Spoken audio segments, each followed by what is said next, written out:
Okay, so everything should be fine now. If you weren't here, I was having audio problems, so that's why we're starting it off just like this. So let me just go double check it real quick, and yeah, just give me a second, then we'll actually get started here.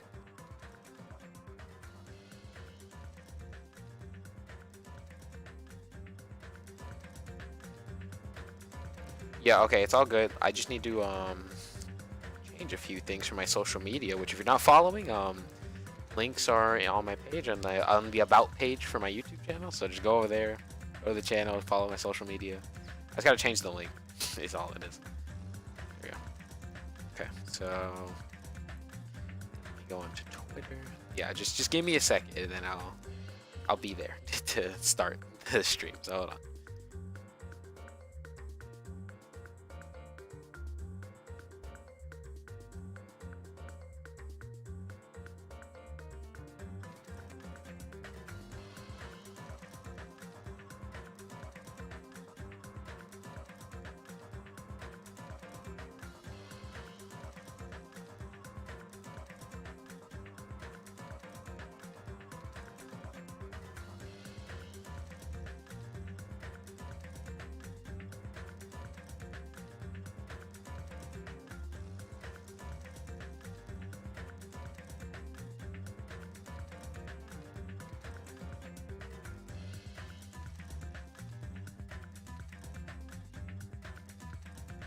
Okay, we're all good now, so I'm gonna do the intro again.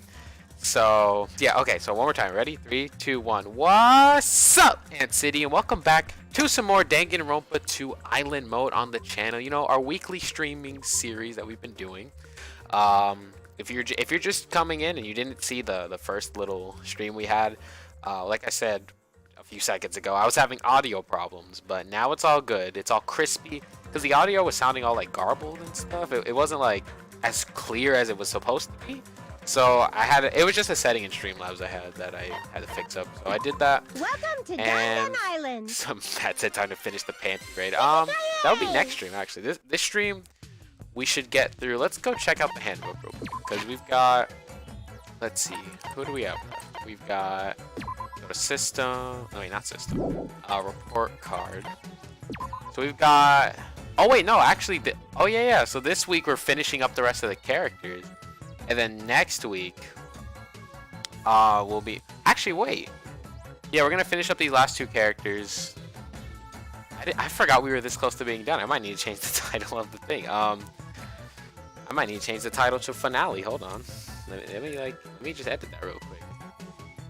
Because, yeah, I didn't realize we're almost, because I might get Diego in here today if he has time. I honestly thought we still had 4 characters left. So hold on, yeah, let me change this up. If Diego can, we're gonna get him in here today for the tier list then. So let me text him, because yeah, I didn't realize we were this close to being done.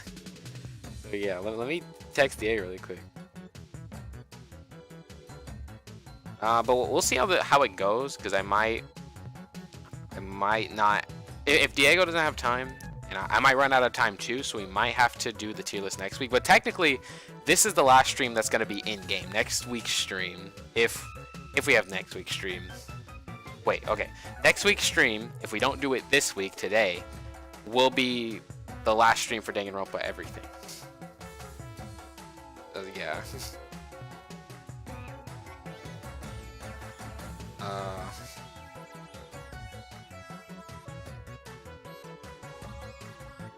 I'm just messaging Diego. Okay, we're gonna get through the characters now. Matt, you said you have time, but like, you wouldn't understand. You haven't played Danganronpa. Me and Diego do a tier list at the end. Like, we did it for Danganronpa 1. Diego's actually played and done all the free time events, so like, he knows what this is all about. Like, you know, like I would get you on here, but you haven't played the games. Like, you don't know. Let's see. So first thing we need to do is give Kazuichi insomnia. So yeah, I honestly did not realize we were this close to being done. That was my bad. So yeah, Diego might have to get prepared. We'll have to see how it goes though. It depends on how long it takes me to finish these last 2 characters. If it takes me like a while, then we might have to do the tier list next week. But we will see how it goes, because I also have to go like eat and stuff in a second. So we'll see how it goes. But this is the last stream in game. The next, if there is another stream, next week it will be the tier list. It won't be anything to do with the game. So yeah. Matt said I can figure it out. There's a lot with this game though. And it's just more engaging because Diego knows everything about it. Let's give Kazuichi insomnia, alright. Then we gotta put a lot of people to sleep. I hope that we're almost at a vacation day, because that would actually help me get through some of the characters way faster. So yeah. You need to clean. There you go. We're gonna let a lot of characters sleep today.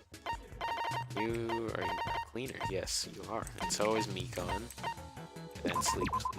So yeah, that should be good. Yeah, alright, let's start.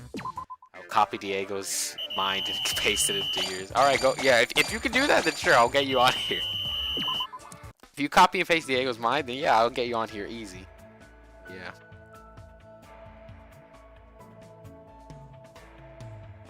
Hold on.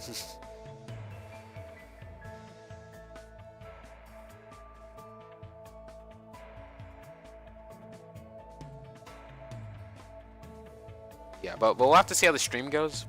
I'm talking it over with Diego though, but yeah, I'm gonna have to see how the stream goes to see if we finish in time or not. But first, I think it's Ibuki first, right? Which, let me see. Yeah, Ibuki, which I've already done 2 of, so we only have 4, and then Peko. So okay, let's go find Ibuki. Ibuki Miyoda. Yep. And then we're also gonna get the Diego letter of the day.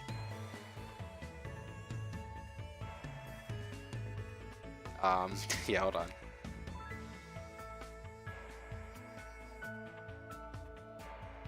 We might get the Diego letter of the day. And then, yeah, if we finish in time, then I'll get Diego on here and we can tier list. Hello! You look bored, Hajime. You want to drink some tea with Want to drink some tea with Ibuki?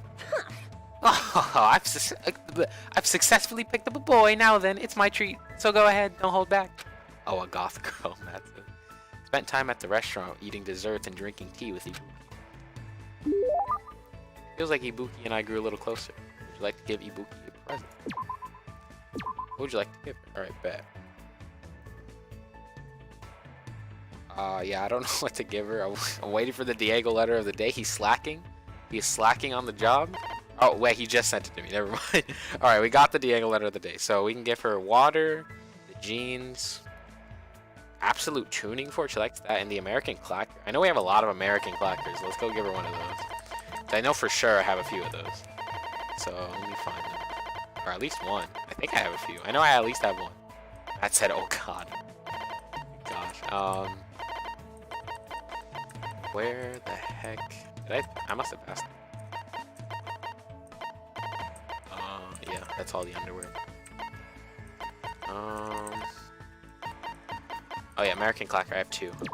Let's give her this. Good job. Why does Hajime want to know what Ibuki wants? Meow. Jeez, this is bad. I might end up falling in love with you. Hajime. Okie dokie, let's start the club. Club? Are you actually serious about that? Poke, poke, poke. Today's training is ba-dum. I got it. Racing. Ah, yeah. Racing? Does that have anything to do with music? Hell to the yes. If you want to learn proper music theory, training yourself in the rhythm of racing is a must. Music has its own language too, you know. It's always nice to hear music that adheres to the principles of music theory, and it's easier to make people feel the beat as well. But Ibuki doesn't care about that at all, though. Yeah. Come on, let's go!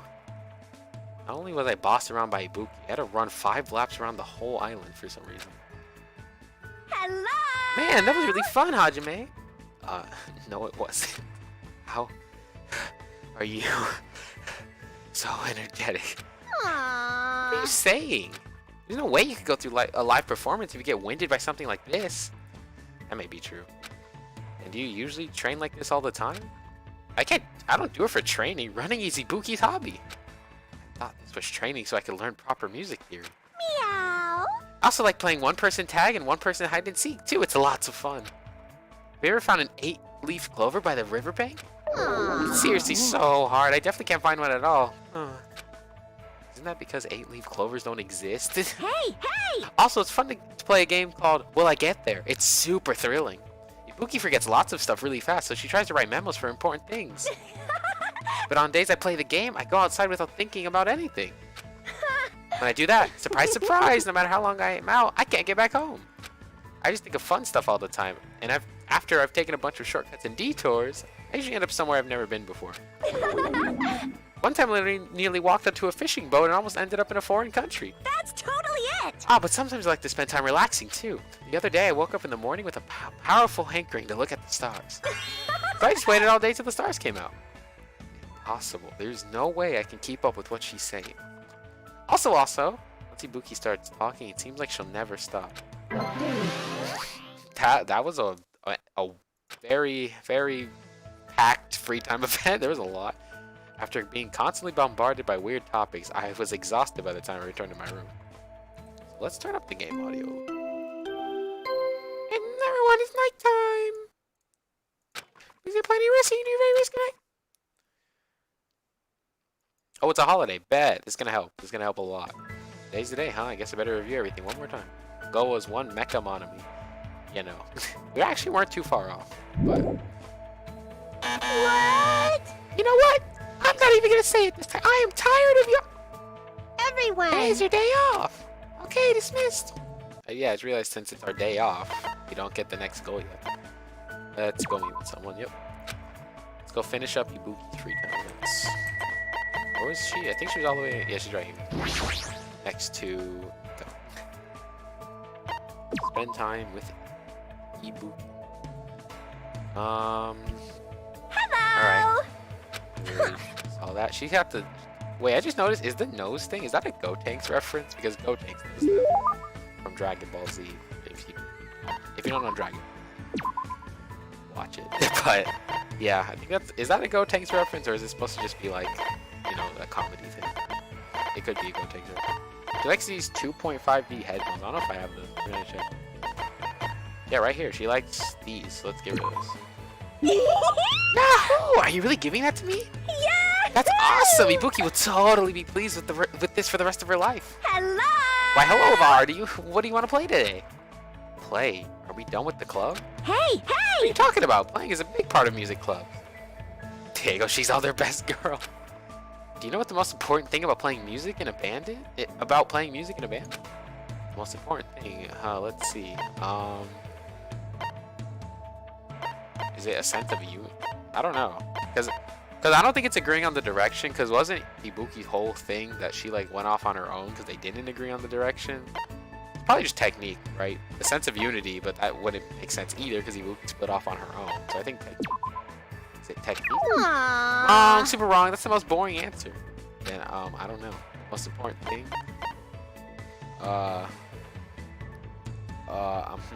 If it's not technique, because am I wrong? Was it not Ibuki who split off on her own to go to like do her own thing? Like, wasn't it she split off from like her band because they didn't agree on the direction? Which I guess technically would mean agreeing on the direction is what playing in a band would be. But I guess it could be a sense of unity for like, you know what? I don't even know. Because both of these are like the same thing in a way, right? Because if you all agree on the direction, then you're all united.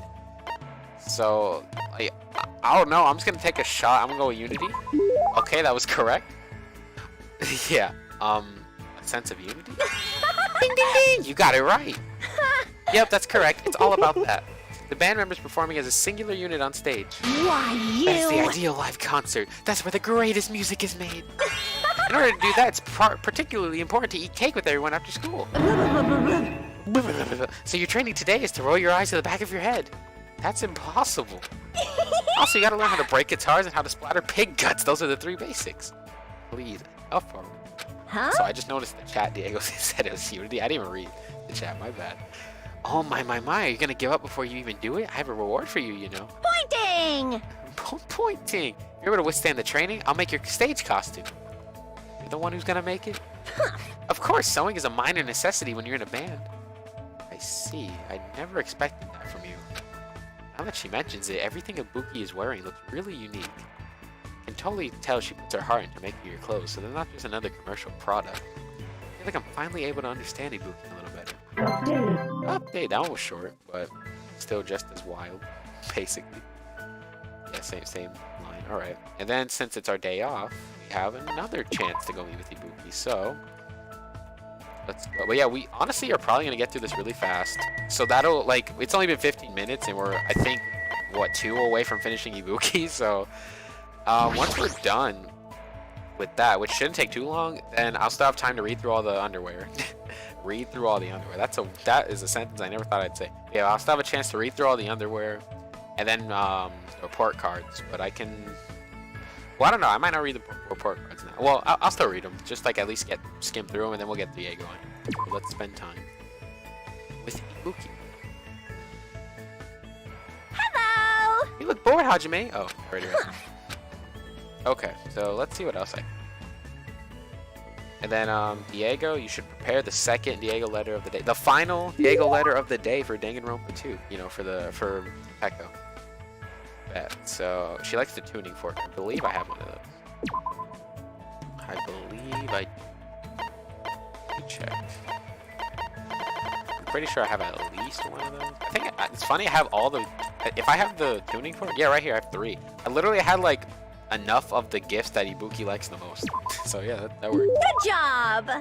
Already read Yeah. Poke, poke, poke. Now then, what should Hajime and I play today? Playing again? Seriously, what happened to training? I've got it. I've decided today we're gonna do 1,000 practice head swings. Diego said he got the letter. All right, thank you.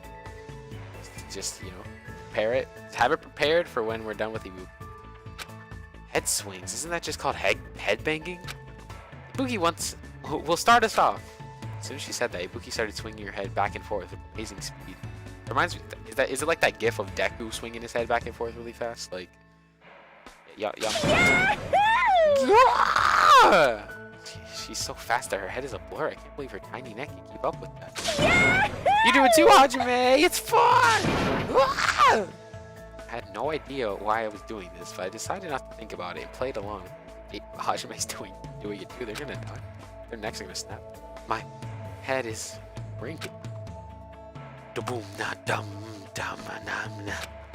Just as I thought, there was no meaning behind it, but I think a lot of stuff I'd been stressing about mysteriously lifted off my shoulders. Oh my.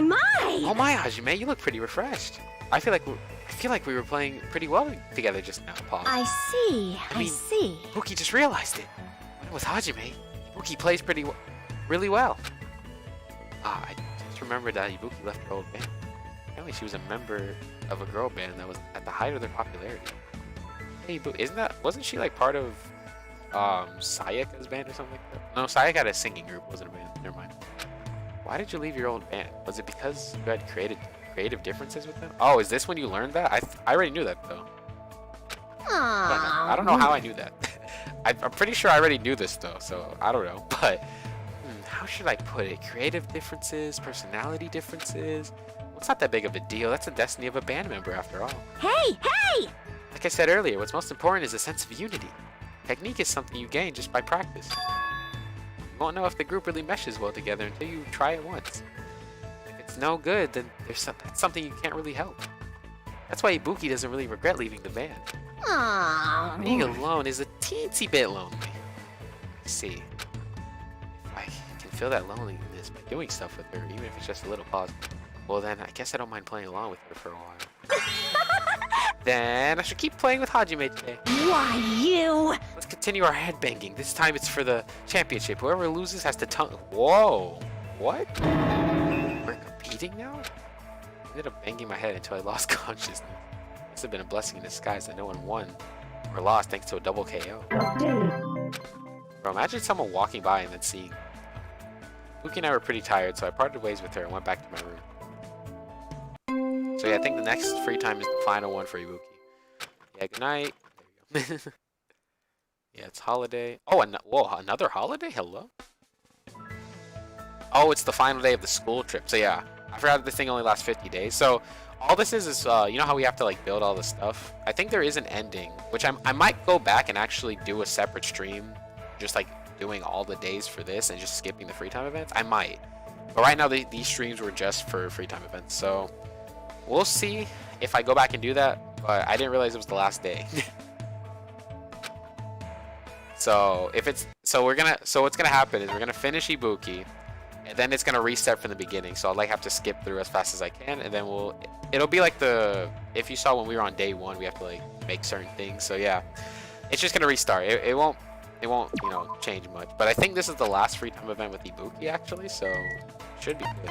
It's either this one or the one after, which yeah. All right, let's spend time with Ibuki. But I also do want to read through all of the report cards though, just so I can get a refresher of all the characters, like what we learned. So yeah, so we'll do that. But this should be the last one with Ibuki, and then Peko next. But we gotta restart. So yeah, I don't think I know there's like multiple endings you can get or something like that for this, which I think that since I only did trip tickets with Nagito, I think I'm gonna get like the Nagito ending. Make sure this is the final one, I believe. Yeah, I think so too. We're about to find out though, but yeah. Feels like Ibuki and I grew a little closer. Would you like to give her a present? Yeah, let's give her a present. I don't know what desperation is. I know I don't have that. Let's give her another fork, because I have plenty of those. Oh wow, I landed right on it too. Let's give her another one. This is mine. So what are we doing today? Before we get to that, do you remember anything, Hajime? Anything? Yes. You know, about your talent and stuff. You've been hanging out with Ibuki for so long, you should have remembered something by now. Huh? Don't tell me all that stuff we did was just to help me remember. Wrong! Ibuki just wanted to play with Hajime. Ibuki Miyota, the goddess of music, thought you might remember something if I stimulated your senses. This is going nowhere. But I guess Hajime was too dull for it to work. Dull. Still, I never expected that Ibuki was actually thinking about me the whole time. I didn't even notice. I feel a little ashamed. Hey! Well, it's fine, as long as you don't worry about it. I mean, the Hajime I know is the same person you've been from the start. What do you mean? It's pretty embarrassing, so I don't want you to make me say it, but it actually doesn't matter whether or not you remember. At all whether or not you remember. Because Hajime's already standing right here. I feel like you're someone who's willing to go far away to search for yourself. I see. But your true self doesn't actually exist anywhere. The person standing here right now is who you are. The person who's changing every day, that's you. I believe finding yourself means accepting that you're someone who's constantly changing. Even when you're worrying about things, you're still you. Just kidding. Ibuki was trying to say things that she wouldn't normally say. Why, After all, this is the very last event. She didn't break the fourth wall to tell me this is the last free time event. Ibuki, thanks, I think. No There's no problemo. need to thank me. Because Ibuki was able to remember something that she hasn't felt for a long time after playing with Hajime. The importance of giving it your all when expressing yourself. You're always doing that. But to expand on that, the important part is to do it together with someone. Someday, I want to play music with someone who trusts me as much as I trust them. That's always been Ibuki's dream. I think believing that dreams come true as long as you believe in the first step towards fulfilling your dreams. It's a little complicated. It's easy peasy. All you gotta do is believe. You gotta believe! No matter what happens from this point forward, never ever give up. It's a promise. She said that with a seriousness that I've never seen her display to anyone else. It's kind of surprising that I'm actually learning from her, but her words took root inside my heart. I won't give up. Definitely leave this island with everyone. Hajime, you're making a very nice face. Now today's training is stealing a Kane snack and kicking Nekomaru in the butt. AKA picking a fierce fight with 2 raging demons. Are you seriously gonna do that? Of course! Let's get on with it! She's gonna die. Alright. I think they ran after Ibuki because I had no idea what she was going to do. I no longer feel like she's dragging me about like she used to. I feel a strong bond between Ibuki and myself. Yep. Alright, so now we just have Peko. Ibuki's report card has been updated. I got Shred Guitar. And then got the... It's kind of... You know, I'm actually not surprised by this one because, like, they don't match her outfit at all, but that's just kind of like... It represents her character very well, the fact that these don't match at all. So, yeah. Somehow I narrowly avoided death and made it back to my room. Oh, I can meet someone again? Okay, bet. So now, Diego, I think he already sent me the letter. Alright. Now we're moving on to the very last character, which is Peko. So let's go, Peko. What would you like to do with Peko? Spend some time.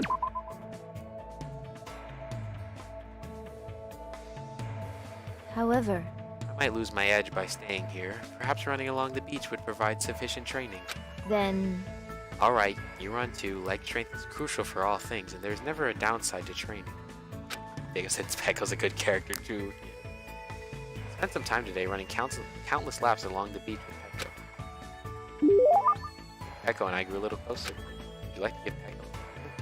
Bet. Would you like to give her? Alright, let's see. She likes apron dress. Matt said she looks hot.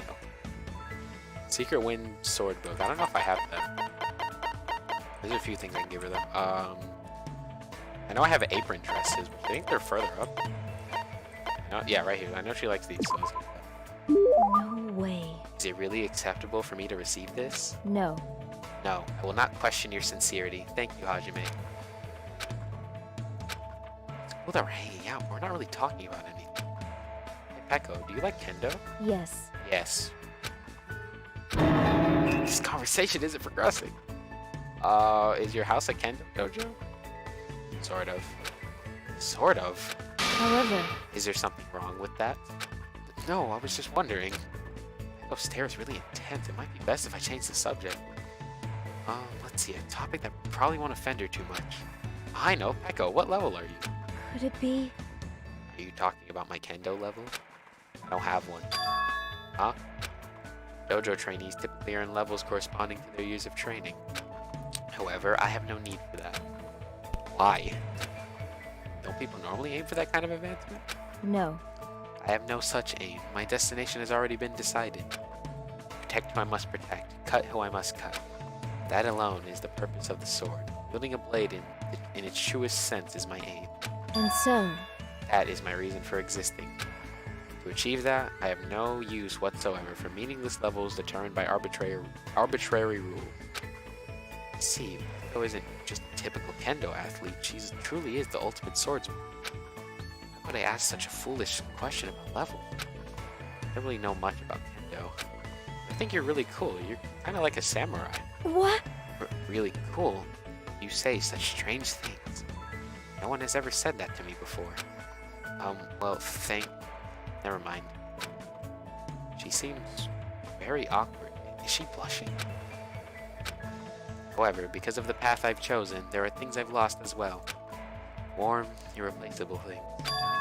What did you lose? Fluffiness. Fluffiness? Yes.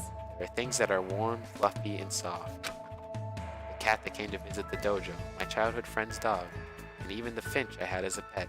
Why? But all animals can sense my menacing presence and run away from me. I just wanted to touch their soft fur and fluffy feathers to my heart's content. I see, that's really painful. Surprised, I thought she was going to talk about an event from her past or something. Oh, then what about asking Gundam if you could touch his hamsters the next time you see him? Might be able to help you out. Probably knows a way to keep animals from running away from you. I see. I see, you do have a point.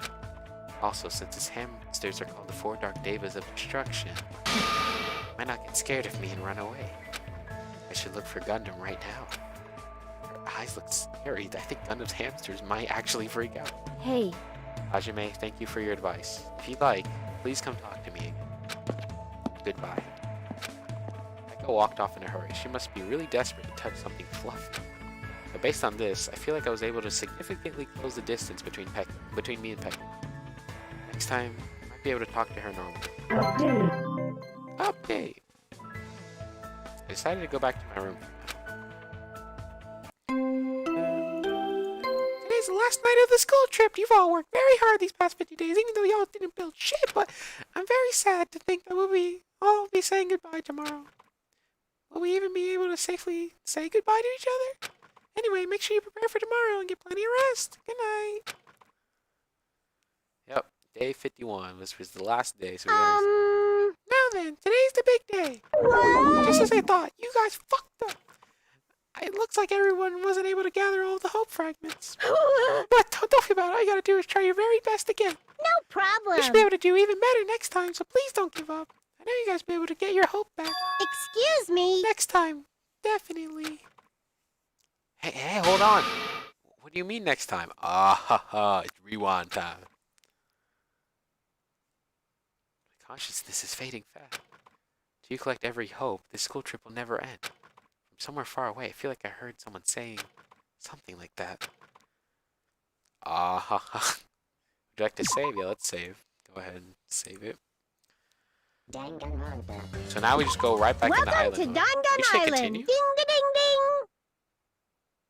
Skip the open. Yeah, okay. So we say continue. We can skip right back to day one. So yeah. So it just restarts. So yeah. I honestly, let me check. Do we have enough to build that already? Need rope, wait, oh, does it not carry your materials over? I thought your materials carried over. Does it not? I guess it doesn't. Okay, well that's wow, that it doesn't carry your materials over. That's crazy. Okay. So if I wanted to beat this, I'd actually have to like strategize, like figure out how to do it. Because didn't it carry over in the first game when you did New Game Plus? I guess it just doesn't in this game. Okay. Well, we're not. It doesn't really matter though. But hey, everyone's awake at least. Wow, I really thought it carried your stuff over. But I mean, it does keep this at least. You can see everything you collected. So that's good. But I guess we're just gonna send people out to different places. It carries the levels, not the materials. But yeah, I guess not. But I mean, I guess carrying the levels does help with that because I can just do it anyway. But I think in the first game, anytime you restarted, it carried the materials too. So yeah, I don't know. I guess they just wanted to change it for this game, make it a little bit more challenging. But I mean, at least the levels carry over. That is a good. Oh yeah, you need to clean. Oh, so does Terry. Well, actually, we don't need anyone to clean today.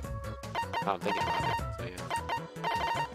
Do the castle. All right, so we need 2 people here. 2 people here. Oh, we'll send 2 of you to the forest. Actually, we'll send 3. And then we'll send you here, you here, and then 1 to the castle. Alright, let's start. Yeah, we don't need anyone to clean right now. But yeah, I guess since it carries level over, that does still help. Alright, so we're pretty close to being done with Pecco. Well, not really, we just started, but I think we only... these don't take too long, is what I mean. It should only take us a few more game days, so yeah. Pecco. At very... Okay. Let's spend time with Pecco. Oh, and it doesn't carry over your trip tickets either. I lost all the ones I had. I had like 12, I think. However, then... Alright, spent time running countless laps. Yep. Definitely. Alright, let's give her... Let's see, what's the Diego letter that they say? I can give her the gold-coated sheet. Do I have that? I think I do, actually. I can give her that. Let's see. I have the replica sword. I don't have the sheath. You know, that's what I was thinking of, the sword. I guess I don't actually have the sheath. I'll look real quick, but I don't think... Oh, I do have it. Okay. What? What? You're giving this to me? Oh. Hajime, you will never forget this favor for the rest of my life. Hey. You mentioned earlier that you don't know much about swords, right? Yeah, I've never held a bamboo sword before. However, People cannot be judged by their appearance. So you've held an actual sword, just not a bamboo sword. Oh, I just gave her a sheath for a bamboo sword. That works out. Of course not. I've only ever held toy swords, not bamboo or real sword. I see. I see. So you're saying you have no use for a sword. Then are you a striker? Or maybe you're a grappler? No. No. Perhaps you're well versed in firearms. Wait, hold on. What are you talking about? Let me explain it more clearly. I completely suck at all of those things. I'm not saying I have poor reflexes, but I already know I'm not the warrior type. I see. Given your strangely perceptive way of seeing things, I assumed that you were, but... However, Just as you said, you do not have the presence of a warrior. Even if you lost your actual enemies, you would not easily lose your muscle memory. so Which basically, means you are not suited for battle in the slightest. Echo gave me a terse stare, and I couldn't help but feeling a tingle run up my spine. Is she trying to figure out my talent? Does she want to know what it is, just in case I pose a threat? I don't intend to fight my friends at all. I definitely don't want to do that. understood. I see. If that's the case, we must be extremely cautious of those two. Anyway, They know the difference between weakness and strength, and they can compensate for each other's weaknesses. And they both have impressive offensive capability. If those two formed an alliance, they could truly pose an unmanageable threat. Probably talking about Akane and Nekomaru. It's definitely Fuyuhiko and Kazuichi. There's no way. No, it's definitely not them. There's no way Pekka would see Kazuichi as a threat. Or, well, definitely not Fuyuhiko either because of her character, but yeah. A dangerous alliance. Are you talking about Akane and Nekomaru? yes. Though they would only fight in self-defense, they are both perfectly at ease doing it. Plus, the combination of an impressive athlete team and a team manager poses a formidable threat. Not just that, though. They do not specialize as fighters. Their fighting prowess is incredibly high. However, if something were to happen... Hold on, what are you talking about? Pretty weird that you're assuming we'd ever need to fight them in the first place. We'll get out of this place if we cooperate with each other. Why do we need to think about fighting anymore? Hajime, you speak the truth. I, too, would prefer to avoid any senseless killing. However, there are times when swords must be drawn, whether you want that or not. What does that mean? Every human being has a duty to fulfill their destiny. That will never change, and there is no need for it to ever change. Hey. However, I do not dislike your way of thinking, Hajime. Huh? Hey, Peko! Even though I called for her, Peko walked away without looking back at me once. I thought I was understanding Peko, and now I feel like I don't know her at all. Oh, excuse me. Update! I should go back to my room for now. Alright. Everyone's nice time, get a bloody rest. Good night! Day 2. Okay. I honestly, the way it paused, I thought Teru was about to pop up on my screen again, and I was gonna be upset. Anyways, let's put y'all to sleep. Then you guys. Oh, I didn't put anyone to clean. Oops, I should have done that. Let's go meet with someone. Who should I talk to? We might need to put a lot more people to clean tomorrow, because it's gonna be extra dirty now. Let's spend some time with Becca. There we go. I think we've got 2 more after this. However, might lose my then spent time today running countless laps with Echo. Yep. Give her a present. I have another sheath. I'm gonna give it to her. Let's see, where was it? Oops. Start up here. Where was that sheath? I know it wasn't that far up from the sword. Oh, it's right here. There we go. No way. No. There. Oh yeah, I already read that. Feels like she's making an even more intense face than usual. Is she worried about something? I can't tell if I should ask or not. Hey, are you alright? You're starting to turn pale. What? Was I? What were you trying to do? No. Well, actually, I was trying to smile. Huh? Mahiru told me that I'm the only one who doesn't smile for her pictures. So I thought I should do something about it, but it's harder than I thought. Hey. So you try to make me laugh? This is sudden. Anything is fine as long as it's funny, so give it a try. I feel like you lowered the bar, but it's still really high. Could it be? I know. It's possible. I'd like it to have something to do with animals. That might be something that stores warm feelings inside. Pause. That maybe. Then. What? Panda, turtle, or elephant? What? I don't know. What animal would make someone laugh? I don't know. Like, any of these are just bad. What are you doing, Hajime? I guess I'm just gonna randomly pick. Let's scroll the wheel. You said you could see me making people laugh? I don't know. Not, like, it's hard to make someone laugh on the spot, no matter how funny you are, but, like, I don't know. Like, if I was Hajime, it'd be awkward. I'm literally just gonna scroll the wheel and click whichever one it lands on. I'm literally doing this. Alright, Panda it is. That was right. I just saw the chat. They said, look, Panda. Okay, I got it. Panda walks into a restaurant, eats, shoots, and leaves. Wow. Yes. I already know they do that. I bought the delivery. It's not even that clever of a joke. However, pandas are nice. Their white and black fur is very adorable and fluffy. Someday I would like to try to touch them. Rito's face seemed to soften when she said that. I like how the joke wasn't even good, but like just mentioning pandas made her laugh. Even though my joke completely failed to land, well, I guess this'll do. I apologize. You helped me, Hajime. I can't really smile all that well. I've been like this ever since I was young. The childhood friend I always played with used to cry and say my face was scary. There was also a time when my first love coldly told me that too. Even so, I never really needed to smile, so I never thought about it all that much. Because I completely neglected it, I forgot how to do it entirely. It's not normal for someone to forget how to smile. With Was he subjected to an outrageous amount of harsh training, or is there some other reason? Hey, Hajime, what's wrong? Nothing. Anyway, I'll make sure to tell you a funnier joke next time. That would be wonderful. I'll be looking forward to it. I kept chatting with Peko for a while and spent time thinking of ideas for funny jokes. So she likes pandas, okay. So let's think about some panda jokes. Yeah, leave your best panda joke in the chat. It's nighttime. Good night. Bet. Okay, Hiyoko. Oh, and some food. I need that because I need to put more people to clean because look at how dirty this place is. So, literally anyone who can. I think I'm going to set a whole school to cleaning today. Now, some people are going to have to just accept being a little bit extra tired, but yeah, my bar got way too low because I forgot. So, yeah, let me give some people some food, especially Kazuichi. Yeah, what you doing trying to sleep? And then, who's a good cleaner, like level 5? Oh, Mikon? Yeah, you can do that.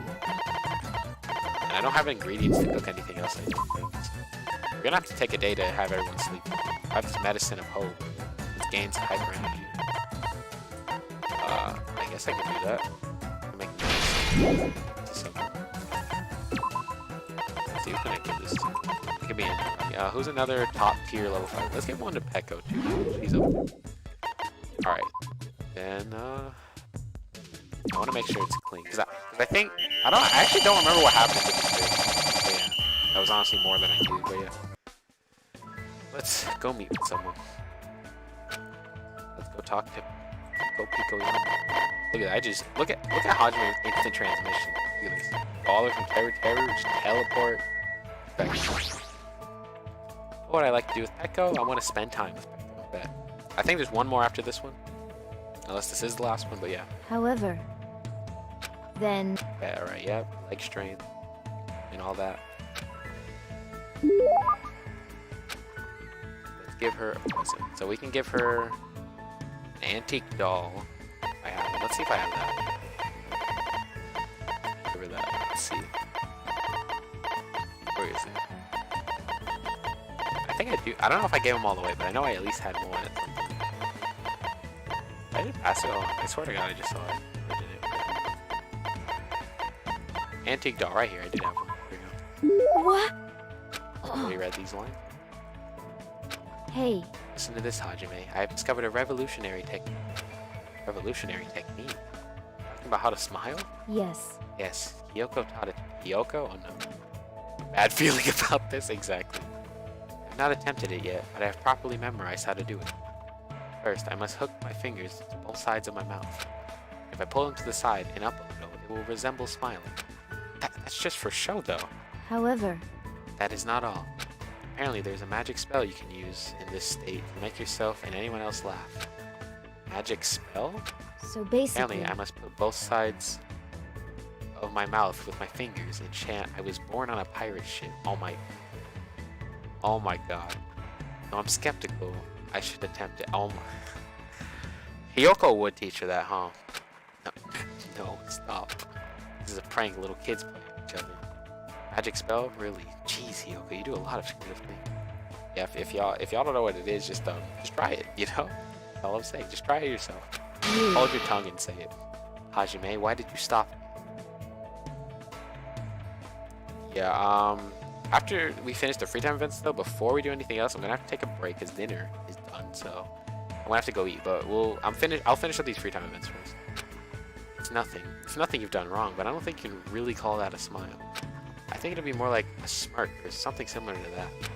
I see. But just as I thought, there's no way for me to make someone smile since I'm incapable.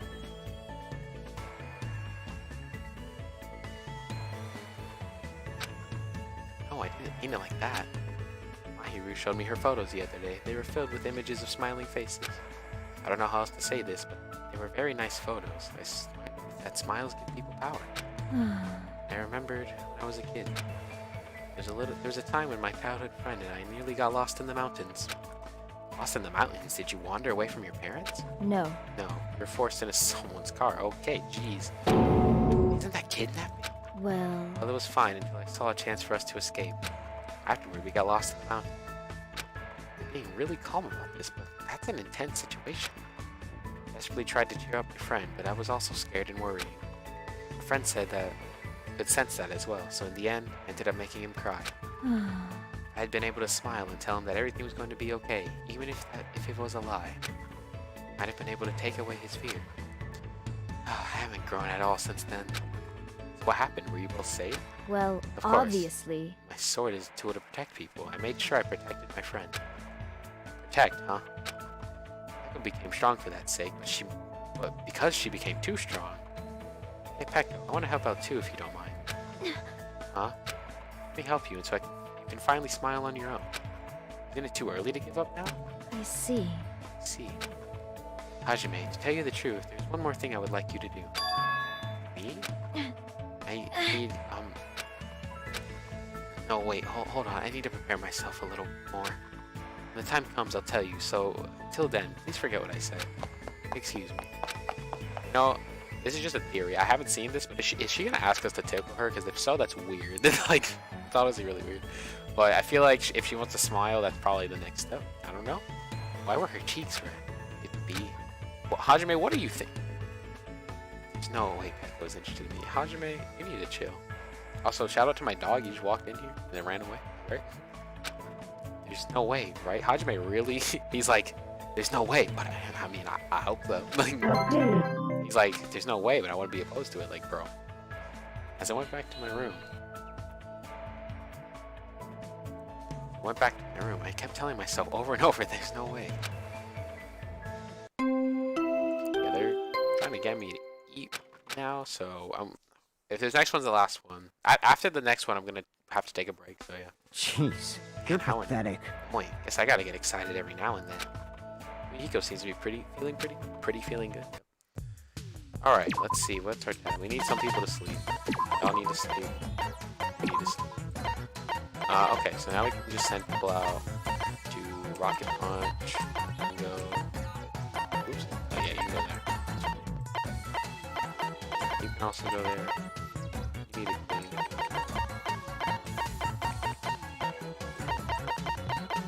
Yeah, you gotta clean. Actually, no, you two need to sleep. What am I talking about? And like I said, you gotta clean when she actually needs to sleep, and then I didn't even send her to clean. Alright, go to the mountains. You can go to the forest.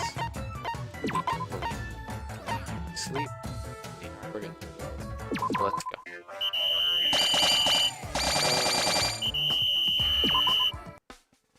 What I like to do. Let's go meet someone. Let's go meet with Pekko-yama. I think this is the last freedom event. I could be wrong, but I don't know. Let's go. What would you like to do with Pekko? Let's spend time with her.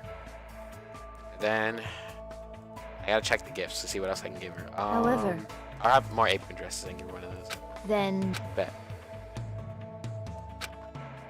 Pekko and I grew a little closer. Would you like to give her a present? Bet. What would you like to give her? Let's give her. Oh yeah, the apron dress. There you go. no. You liked it. Have a minute? Hajime, about our previous matter. Yeah? Time has finally come. I don't really know why, but my heart is racing like crazy. Bro, Hajime getting a little... He was staring at the Makongos, you know? Like, he's ready. This place is no good. Let's talk somewhere else. Yeah, this is the last one then. Follow Pekko. Choose the third option. Okay. Dale's letting me know right now. He even let me figure it out. Okay. Follow Pekko until we arrived at the beach. We were completely alone. Pekko's blushing. She looks like she wants to say something, but she's keeping silent. This is it. There's no question. I should man up and say, Hajime, you need to chill. Oh, Diego wants me to say this. Love you, Pekko. And What are you talking about? Oh, you went. Oh, that's why he told me to choose the third option for the joke. What do you mean, love? I don't understand. anyway, However, I'll hear you out. After all, you've been listening to me. Crap, I think it's something. Just ask her what she wants. I'm just gonna ask you out. Right, what do you want me to do? Yes, of course, actually. I was wondering if you could give me advice on asking someone out on a date. A date? what? Fool, don't say it out loud. Got friend zoned, yo. And that's crazy. Hajime really just got friend zoned, and then she's asking for advice on a date. That's crazy. Oh, don't say it out loud. What would happen if someone hurt us? May I ask who you're interested in? No. Can't say that. However, you're the only one I can ask for help with this. I beg of you, consider it a big favor to me. Oh, okay, we know who though. I know for certain is Christian Siesta wants to ask out isn't me. Hajime, oh my god, you have Chiaki. That's obvious. I knew it. Even if we were getting along, there's no way someone like Pekka would ask me out. We were able to escape this island. I'm thinking about asking him out. When I do, I want him to see my smiling face this time. This time. Do you mean your childhood friend? Right now, he's been forced to fight a lonely battle. Battle against himself. Battle against himself? Is he sick or something? Maybe that's why Pekka wants to see her smile. Fine, I got it. I'm not all experienced myself, but I think it's fine if you don't overthink it and just casually ask him, let's do something together. You want him to smile, right? You just have to make him feel like smiling. However, It'd be great if I could do that, but I don't know if I can. Then why don't you imagine his smiling face? His smiling face? See, now that you mention it, I remember this one incident. At the time, he had this really handsome smile. Pekko does know how to smile. That's it, as long as you make that face when you ask him out, there's no way he'd say no to you. I see. Hajime, even though it's only a little, I feel like I understand now. Smiling is not something you have to force. When your heart gets warm, smiles come to you naturally. I was too desperate to protect something, so I'd completely forgotten something as simple as that. Thank you. Thank you for making me remember that which is most important to me. No, I really didn't do much. By the way, what incident did you remember? Something that happened when we were kids. We went to the zoo and he ended up picking a fight with the king of the monkeys. To protect him, I threw myself into the fray. I reminisced about her childhood friend. She looked cuter than I'd ever seen her before. I'm a little jealous of her friend. Bro, Hajime, you've got Chiaki. You don't chill? I'm telling Chiaki. But I guess this is fine too. Now that Peck was opening up to me, there's no doubt that a strong bond is formed between us. And there's the final hope fragment. We finished all the free time events. Clap it up. Look, we even got the achievement for it. Look at that. Look at that. We got the gold achievement for it. So yeah, clap it up. And that's honestly, that's about what I expected from Pekko. I think they even mentioned it in the game.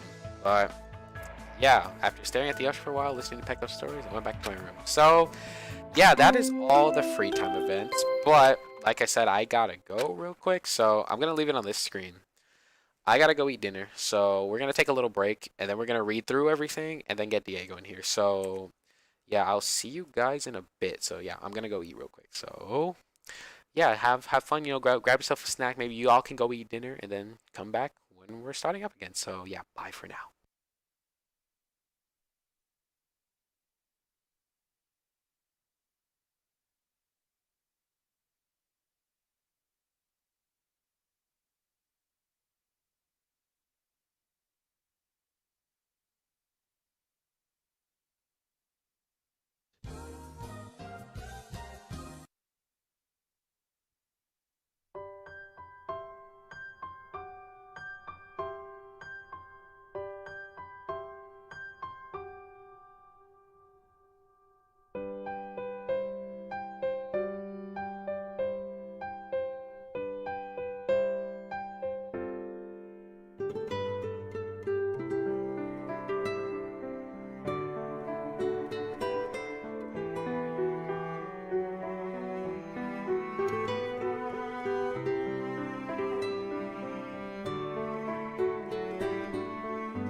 Okay, I'm back now. We're back on the stream. Just ate some breakfast because we had breakfast for dinner. So just ate that. So now we're gonna go ahead and read through everything. We'll start with the report card first because that's gonna take longer. So let's read through those. I mean, we don't have to read them like in too much detail. I just want to like skim through. But look at that, we have all the golden stars next to each character. So yeah, let's start with Nagito. So yeah, you can read through all the things. So he's really hard on himself. He's calm and easygoing. Yeah, I'm not gonna like really sit here read all these and take a while. I just want to at least skim through it just to give me like a refresher on the characters. Like Nagito, I already know a lot about, so like we're good with that.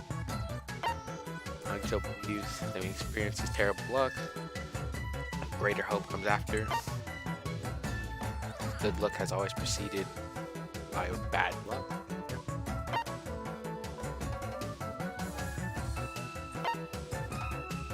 Oh, and the last one right here, the star just tells you the skill that he gets. Okay. Yeah, I just want to read through like some of these just to. There's a few characters towards the end that I really want to read through, but I kind of already like have my opinion on the characters though. So, be powerless, not anymore. Fast food makes you feel safe. Yeah. I just wanted to skim through some of the yeah, I don't think I'm gonna sit here read all of them because it's just gonna take a while, and like I said, I already know about like a lot of this stuff, so we're just gonna skim through some of these real quick. I will read through Mikon and Chiaki because we didn't get to do those for this, like since I already had them done before we started all this, so we'll go through those ones at least, and then the rest I'm just gonna skim through myself. You can pause and read if you want. If like you can go back to the stream afterwards and pause and read it, but yeah. She'll offer to take your clothes off of mission. Her whole life she's doing everything she can to avoid you. No. How did she end up like that? Found nurses and anyone who is sick and hurt because they always trust her and listen to whatever she says. If I get sick, she might be the enemy.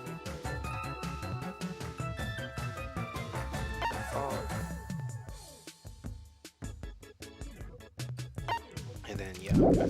So there's that, and let's go to Chiaki real quick. Treats life like a video game. Games are supposed to be fun. You guys know about Girls' Day. Everyone knows about that. She's used to living creatures. Dad was a programmer, that's true. Yeah. Since she touched my body, it seemed impressed. She still has a lot to learn. The more she learns, the more she understands. That's what she desires. Yeah, so that was kind of just like the gist of those free time events. But yeah, like I said, I'm not gonna go through all of them because yeah, it would just take a while to go through all, and there's not much. But what we will do is we will read through all the underwear. That's the more important thing. This is where the fun starts because we have all of them now. So let's read them. Let's read through all of them. So let's see. Nagito's favorite boxer shorts. Even when the laundry gets soaking wet from a sudden rainstorm, this pair of lucky underwear was the only thing that stayed dry. Wow. So his underwear just stays dry. It's built different. Byakuya's favorite high-end underwear. It comes from the only brand that the truly elite will wear. Look at that, bro. Honestly, of course, Byakuya would wear it. Now, the question is this actual like? Because you know how the well, spoilers. If you haven't seen Danganronpa, again, spoilers real quick. But so is this like, since it's Byakuya's underwear? I wonder if this means, because you know the guy who's actual Byakuya in this game is Ultimate Imposter. So I wonder if this is the Ultimate Imposter's underwear, or if he actually to like disguise himself as Byakuya, even went as far as wearing the same underwear as Byakuya. Because that'd be crazy. I don't know, probably because he's the Ultimate Imposter, so he's copying everything. But yeah. And there's Gundam's favorite invisible underwear. You can't tell if they're really there or not. Apparently humans with low astral vision cannot see. So you're telling me if you just pants Gundam, it would just be like, it would just be hanging out like that? Like, you know what? Oh, like that's strange. That's some interesting underwear. I feel like it's probably like a string or something. I don't know. It's probably not actually invisible. Kazuichi's favorite trunks. Popular brand among mechanical men due to its repair the now, create the now ad campaign. The feeling shines through the colorful design. And honestly, that doesn't even look like underwear. It literally just looks like swimming trunks. Like it says his favorite trunks. That's what it looks like. But honestly, the colors, it's literally Kazuichi.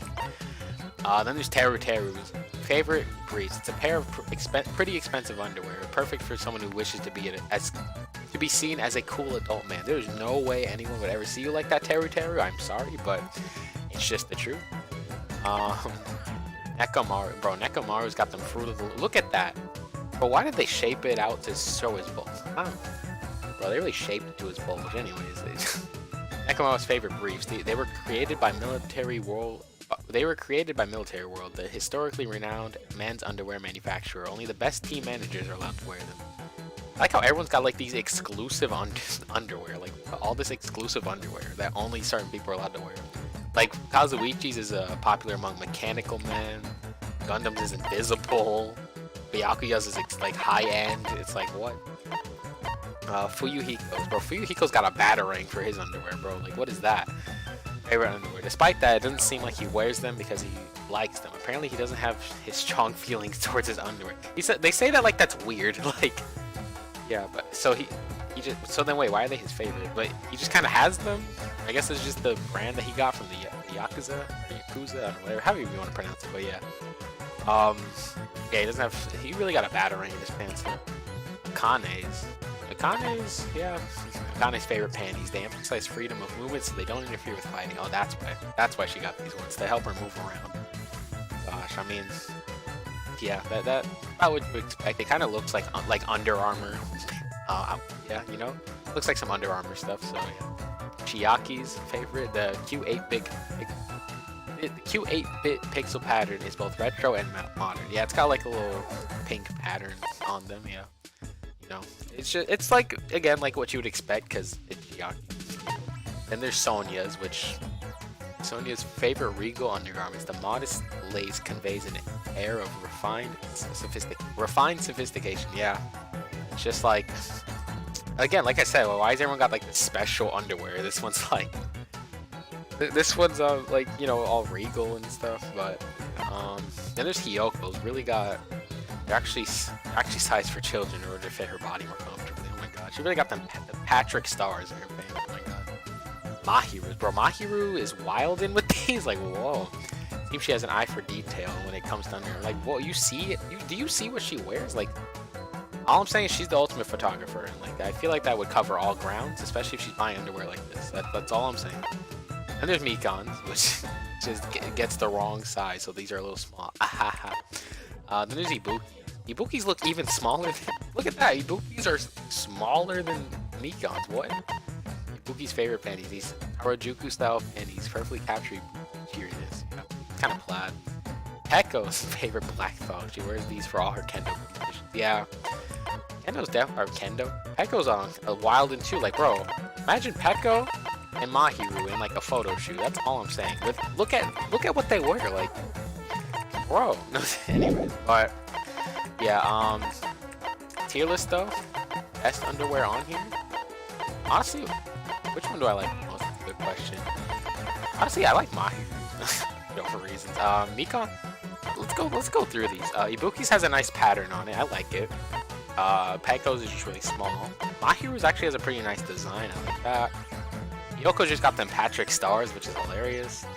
Sonya's, I don't even understand how you wear those. Like, what? What is going on with that? It looks like a book. Like, I can't tell what the shape of those are. Yaki has a nice little pattern. A lot of them are pretty, you know, basic. Fuyuhiko got this batarang. Bro, Nekomaru's though is hilarious, bro. Why is it? They really have it like shaped to the bulge thing. But a lot of these, like Teru and Kazuichi's, they just kind of look like swimming trunks, honestly. Gundam's invisible underwear. It's lit, bro. All I'm saying is I'm gonna wear some invisible underwear. Like, that's what you should say. Just like walk up to your girl and be like, "Hey, girl, I got Gundam's underwear on," and then just, you know, that's what it means. Just that's our new thing. If anyone doesn't have underwear on, you got to be like, you got them Gundam underwear. You know, you got that Gundam, them Gundam boxers. There we go. You got that Gundam underwear. If you're going commando, instead of going commando, you're going Gundam, bro. Like. Yup, that's the new thing. You're going Gundam, not going commando. Nah, bro, you're going Gundam. But yeah, so Yeah, honestly though, my favorite ones, I do like Mahiros. Yes, I'm really rating the underwear. Just like you got to. Like when the game's presenting something like this to you, you got to. But I think Mahiros is my favorite out of all the ones I've seen. Well, I mean to be fair, me like Diego said, "Lol, huh?" I mean, boy, you're going Gundam, bro. That's all I'm saying. So my favorite ones, just see. Here's the thing though. There's two ways to look at this. So my heroes are my favorite ones, just looking at them by themselves. But seeing them on a person, all I'm saying is read that very last line. Anyways, but no, for yeah, my favorite design is probably Mahiru's, and then Nekamaru's is hilarious. Gundam's invisible ones. A lot of them are pretty basic. Nagito's again just looks like swimming trunk, but bro, Gundams look like two big lungs though. They don't even look like underwear. It just looks like lungs. But yeah, I feel like I think my favorite ones out of all these are Mahiru's. I don't know. I just like the design. I don't know. It catches my eye more than the rest of these. Anyways, though, we're officially done with island mode. So I'm gonna save the game. We're done with it for now, at least. We've done all the hope fragments. Let me go back to the title screen. We did all the hope fragments. So now we've gone through all the characters. We did all of that. So I think y'all know what it's time for. It is time to get the homie Diego on here and do the tier list. I'm gonna again, we're gonna take a little break like we did. Well, it won't be long. It won't be long. It's not like a dinner, like how long I went to go eat dinner. I'm just gonna put us on like the break screen, get Diego up in here, and then we'll start. So yeah, just give me a quick second. Give me a second. We're gonna start this up pretty soon. So yeah.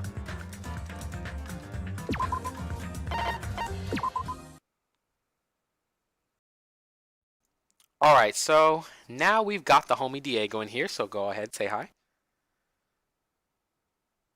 Yeet, what's up? Yeah, there's Diego, the homie Diego is in here. So, me and him, just like we did on the last stream when we did a tier list, we're going to do another tier list for Danganronpa 2 characters. I already have it pulled up. When you're ready, Diego. Okay, bet. Yeah, just pull it up, and then we can go ahead and get started. Okay. Yo. Already got my tier list made and everything. Oh, you made it. You already made it? I was like, okay, I already know where to put. Oh, you already made it. Okay, so hold on. Let me go through mine. So, all right. So the first character that's on here is Akane. Also, wait. On the last tier list we did it have what were all the? Was it S? It was S tier A, B, C, D, E, and F. Did it have all of those? Did it have an E? I think so. Did it have an E tier or no? Yeah, I don't think so. I don't think it had an E tier. Yeah, I'm gonna get rid of the E tier then, because I think that's good. Okay, so first I'm gonna start with Akane. I don't know. I don't know where I should put her. I don't think I'm gonna put her in S. I think I'm gonna go like B tier for Akane, cause okay, I do like Akane. That it's not to say I dislike her. I do like her. It's just I feel like they could have done more with her. Like she did have good development with like the whole thing with like Nekamaru and stuff, but it's like I don't know. I feel like they could have done more with her character. Like I don't know how to describe it. Like she just felt kind of. It's kind of like this. She kind of just felt like Hina again to me. Honestly, she just felt like Hina, but like she wants more food than donuts. Like that's the only difference. It's just she just felt kind of bland like Hina did. I mean, she did have like her character development was basically the same development that Hina did with Sakura. When Sakura died and Hina got all sad about it and all. Like it was essentially the same thing. So it's just I don't know. Like Akane's character just felt boring to me, but she was like, in terms of like her personality and all that, she was really good. She had a lot of funny moments and all that. But it's like she didn't really contribute that much in the game either. Like thinking about like the Clash Trials and stuff, Akane did not contribute that much at all. Like she was kind of there. She didn't feel like that important there. She was just kind of there. So right now I'm putting her B. I might move her up to A later though. Okay, bet. Next is Chiaki, instantly S tier, like for sure, S tier, because Chiaki is just they just like honestly, there's almost no way you can dislike Chiaki because first of all she's a gamer, ultimate gamer, but her whole thing. Let's go. With, I mean, again, I'm not talking about anime here. The anime we'll probably do a separate tier list for that. We might even do that next time we stream before I start Danganronpa 3. We might talk about the Danganronpa 3 anime characters. So we might do a tier list for those. which I'm gonna count Yeah. like Hajime and Chiaki. All the characters that show up in that, I'm counting that separately than these ones. So like, Okay. Yeah.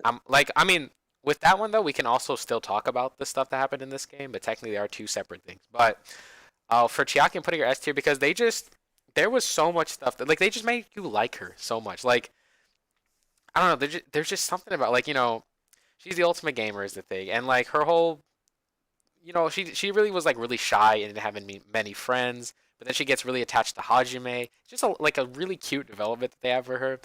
But then like honestly, another part that I really do like about her is the huge twist about how she was working with Future Foundation. And wait, hold on a second, Yeah. Diego. Yeah, you talk about it real quick. I'm being called.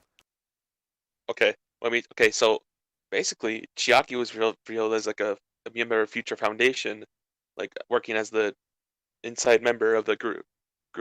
So basically, they put her inside of the simulation, and they basically had her like blend in with the people, like as a high school student. So yeah, that's basically it. That's basically what Chiaki was. She was the traitor. Bro, y'all, I cried during when she was revealed. Then she got yeeted and was like, no, how could you? She was best girl. Then yeah, just Chiaki's my favorite girl in this game. Besides Ibuki, I stand I stand all of the girls, but Ibuki and Chiaki are my top two. So yee, I don't know when Anthony's coming back. I was expecting to talk this long. Yeah, it's my channel now. Thanks, Matt. So how are y'all doing? I just got done playing Final Fantasy VII. So Okay, I'm back now. oh my god, bro, I was Yeah, getting so yep. Literally, I'm gonna be honest. All that happened was my brother wanted to ask me about Breath of the Wild because he's emulating it on PC, so he wanted to know if he should put on these certain settings. So, okay. um, no, okay. So with Chiaki though, like just yeah, they just had a really good development for her. What I was gonna say though, I know I talked about it already. The whole plot twist with her being the member of Future Foundation, which I think was a really good way to do it because they make it out to be like the traitor's a really bad person and like hiding information from them and all that, but Chiaki, like having it be Chiaki was really smart because it's like it kind of you're kind of like it's a really good twist because it's really shocking to learn because they paint this picture of the traitor that like oh they're a bad person, they're working for the enemy that trapped you here, and then you learn it's Chiaki and it's like well Chiaki, there's no way Chiaki would betray us like that, and then you come to learn Yeah. that Chiaki's actually not betraying you, she was helping you, and Monokuma like hacked everything and all that, but I just think that they handled her character very well, and like obviously they did because they wanted you to focus a lot on her. She's definitely Diego's favorite girl. She's not mine. We'll get to mine in a little bit. She's definitely my second favorite girl though. I will definitely for sure say that she's my second favorite. Like Yeah, see, Matt, by a you would never very betray us. close. Wait, what? Matt said she would never betray us. I was like, yep, respect. She would never She betray would us. never. Yeah, she wouldn't betray us. That's the thing, and they have you like really connect with her, and so you just learn never. Yeah, it's just she would have betrayed us, and that's the thing. So they introduce this big plot twist that she is the traitor that they're talking about from Future Foundation. It's just like, well, wait a minute, like the traitor, like what, like like the fact that it's her is just really shocking to everybody. Um, yeah, so I Lived think there they from just a young handled her kid. really well, and then during the trial, she did also help out a lot. That's the thing. Like she had a lot of information, and I think part of it was because she was from Future Foundation. She kind of knew her stuff. So she always helped Hajime go to the right answer. She never directly said anything, but she would always push him to getting the right answer. Even during her trial, which her trial almost made me cry. The trial where like she was trying to get Hajime to understand like yes, she's the one working for Future Foundation. Just they handled it really well, and she just did a lot for the game, and like honestly, everyone likes her. Um, Bro, next who is doesn't like Byakuya. her? Next is Byakuya. Honestly, I'm gonna put him in C for now, because okay, here's my thing. I think him as a character, like in this game, he was a good person. He wanted to keep everyone together and have them all, be friends. He even threw a party and all that. But my problem with it comes in, well, at least just for this game, because we're not talking about the anime. Just for this game, what happened? Like the thing I didn't like was that they had all that development for him and stuff, but then like we find out that he's like the ultimate imposter and stuff, but they never really go into that during the game. So it's like he also dies in the first chapter, so he doesn't really get time to have that development really. So he does have a little bit, but honestly, I only cared about his character development because I actually thought it was Byakuya. Once I found out it was Same. just some ultimate imposter, I was like, well, wait. It kind of took away from that development that they were giving us. Because, Wait. like, if this was actual Byakuya, then yes, I would have put him, like, S tier. But it's not Byakuya, so it's kind of this character we don't know who he is, really. I mean, we learned in the anime, like I said. But, like, I honestly, like, cared about his character because they were saying it's Byakuya, which, character from the first game. I'm like, hold on, wait a minute. This is my boy. He's actually coming around and being a better person. That's wild. And then turns out he's not. And it's just like, well, who's this? Like some ultimate imposter. And then that Can I game, say something? Danganronpa 2. Yeah, hold on. When I'm done, Danganronpa 2, like they don't really go into that. Like who is the ultimate imposter? They don't really tell you until the anime. But yeah, go ahead, Diego. Okay, so I played Danganronpa 2 straight after Danganronpa 1, and y'all know that I hate Byakuya. I used to hate him. Yeah. Then I played Danganronpa 2. I was like, what happened to him?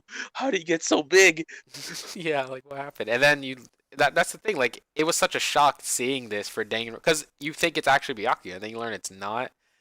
Kind of takes away from his character. But I mean, for me, it's just I feel like a big part of it.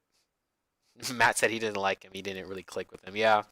Which I mean, you'd have to play the game to understand it more. But even for the free, like that's the thing. Even with the free time events, all it really told us was that he's not actually Byakuya. Which it's like that would be fine if they went into who he was during the game, but they don't at all. Because he dies off first chapter, which I think honestly, had he lived longer and they made it a huge deal that he was the ultimate imposter, and then we find out who he truly is, then yeah, I would have liked him a lot more. But it's just like I only liked his development because I thought he was Byakuya, and then they take that part away from it, and it's just like, I mean, he's a good person and all that, and he wants to be friends. Like, it's not saying he's a bad person. It's just there's really no development for him. The whole thing was just like we didn't understand like why he wanted to be friends with all of us. And that like he just kind of did. It was weird. And then they don't. I don't think they ever really explained why he was Byakuya either. Like he just was. Which I mean, one thing I will say though is he had a lot of hilarious moments. Like the developers are really wrong for this, but anytime he would run away off the screen, because everyone else runs off the screen, there's like this normal walking sound, but with him it like shook the screen even, and it would make like this huge stomping sound. It's like, oh my god, they did not have to do that. Yeah, there's like just yeah, like Jesus, like did they have to do it that much? Like what? You think Nekomaru would be like that, but nope. Yeah, no, it was Byakuya, which yeah, he had funny moments, but it's just him not being Byakuya. Like had he just been Byakuya, then I think it would have definitely put him higher on my list because it's actual development. But him not being Byakuya and them not explaining it, which like I said, I'm only basing it off the second game. If I was doing it based on the stuff that happens in the anime, that's different. But I'm doing that. That's a totally separate tier list. So yeah, yeah. So that's all what I think about Byakuya. Did you have anything else to add to that, Diego? Um, just yeah, he didn't really click with me, but like Yeah. I put him like a. Wait, Yeah, just I we'll put him in- look at yours at the end. okay. I was trying to say Um, what tier did I put him in? Yeah, we'll look at yours at the end. But yeah, like he wasn't bad, but it's just when they told us he's not actually Byakuya, it was just kind of like, okay, well, why would I care about this guy that much? Like, especially his death, it was a lot less impactful because it wasn't Byakuya. It was just some random guy we don't know anything about. Which I mean, obviously for them it's like their classmate, but like, who is this guy? Next is Hajime. I'm putting him up in S tier. Now, I don't remember if I put Makoto in S tier last time. I think I put him in A. As a protagonist, I like Hajime so much more than Makoto. Which I mean, Makoto, because to me Makoto felt really basic as a protagonist. He was just kind of like your average like Deku kind of protagonist, like what you'd expect. But Hajime, they did him so much different. Like he was a lot more serious and sarcastic. He wasn't like really upbeat and all that. They also had it to where like he didn't know his own talent and stuff. There was like a lot. His personality was just so much different from Makoto's that it was refreshing. Just like he was really sarcastic, or he's a lot more sarcastic. He was pretty Bro, wait innocent till too, like V3. Makoto. Yeah, V3. That's yeah. That tier is gonna be great. But now with with Hajime, it's like he was a lot more sarcastic and serious than Makoto was. Makoto was just kind of like this goofy guy, which I mean, he's not a bad character. He just felt kind of basic. Hajime was really good. Now, the thing is, honestly, with all of that alone, I would have put him A tier just for him having a better personality than Makoto. But the thing that puts him S tier for me is finding out he's Izuru. That was the biggest True. plot twist ever, but it was so good. And then seeing how he was acting as Izuru, and obviously, like, I want to talk about the You like anime Izuru? because we find out more about that, about like who Izuru is and stuff. But just because this huge plot twist that because Izuru was like, I think they were trying to. That's anime stuff. I can talk about it, but basically, we find out that he's Izuru, and like Junko knows him. She's saying like, "Yeah, you're Izuru," and then we see him transform into Izuru. It was just such a good moment, and was such a huge thing I was not expecting. And it's like, cause with characters like Hajime, like in Danganronpa 1, Kyoko also forgot her talent, so I was expecting him to be like Ultimate Detective or something, maybe like something like I thought we were gonna get an actual answer for his talent, but his character, he doesn't have a talent. He is just Izuru Kamakura. He's just a He's normal just a normal student person. who just became Izuru Kamakura, which is crazy. Like the fact that they made a main character like that is crazy. Like they handled his development so much better than Makoto's. Which I mean, Makoto's like just their staple boy, like the main character they have to have, But Hajime Yeah. was just so much better, man. Like he was so good. Just his character development was amazing. All right, next is Ibuki. I'm gonna put her. I already know Diego put her S. Diego, don't get mad at me. I'm putting her A tier. Okay, that's fine. See, I respect okay. that. Here's why I'm putting her A tier.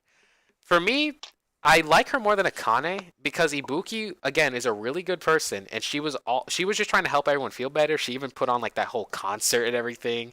And it's funny because you could actually listen to the entire concert or not if you want to. They make it skippable, and it's funny. She has this whole concert. Her personality is just really sporadic and crazy. Like she's just this outgoing person, and she wanted everyone to be, friends and all that. But for me, I feel like that's just kind of where her character stops, though. She doesn't really develop past that in the game. Like that's kind of all she is. I mean, which is nothing wrong with that. Got more, It's just, but yeah, then chapter 3 happened. yeah. She could have got more development, but then she does die off. But I mean, another thing with Ibuki is like during the trials and stuff, she also kind of like Akane. She didn't really contribute much. She was just kind of there as well. So it's just like okay, like I mean, I do like it was refreshing to have a character like her, like bringing up everyone's mood and stuff like that. I feel like it's a good thing that they had her, but it's just personally, I feel like had she like, I would have liked her a lot more if during the trial she was also like giving us major clues and stuff. But like from what I remember, she didn't really contribute all that much in the trials, like Akane. Like there might have been a few little things that she gave us, but it wasn't anything really major like that. So it was just kind of like to me, just she yeah, like I do like her a lot, like I said, because she, did help everyone and wanted people to be happy. But like, yeah, and then something happens in the third trial. But we'll talk about that in a little bit. But Diego, what's your thoughts on her? Because I know she's one of your favorites. Best girl! That's all I need to say. Wait, what'd you say? I said best girl. Best girl. Oh, Oh, second best girl. second the best girl. I was Chiaki. gonna say you like Chiaki, right? Yeah, best girl. That's all you have to say. All right. All right. Next character on my list, Fuyuhiko. Immediate S tier. Immediate S tier. Because okay, Fuyuhiko was another character who had such a good development. Because okay, he True. started off the game. He just didn't want to mess. Like he did not care about anybody. He was willing. He was at the beginning saying like, "I'll kill all of you if it means I get off this island." Like he didn't give a fuck. Like he did not care. But then after the trial with Peko, because Peko ends up dying.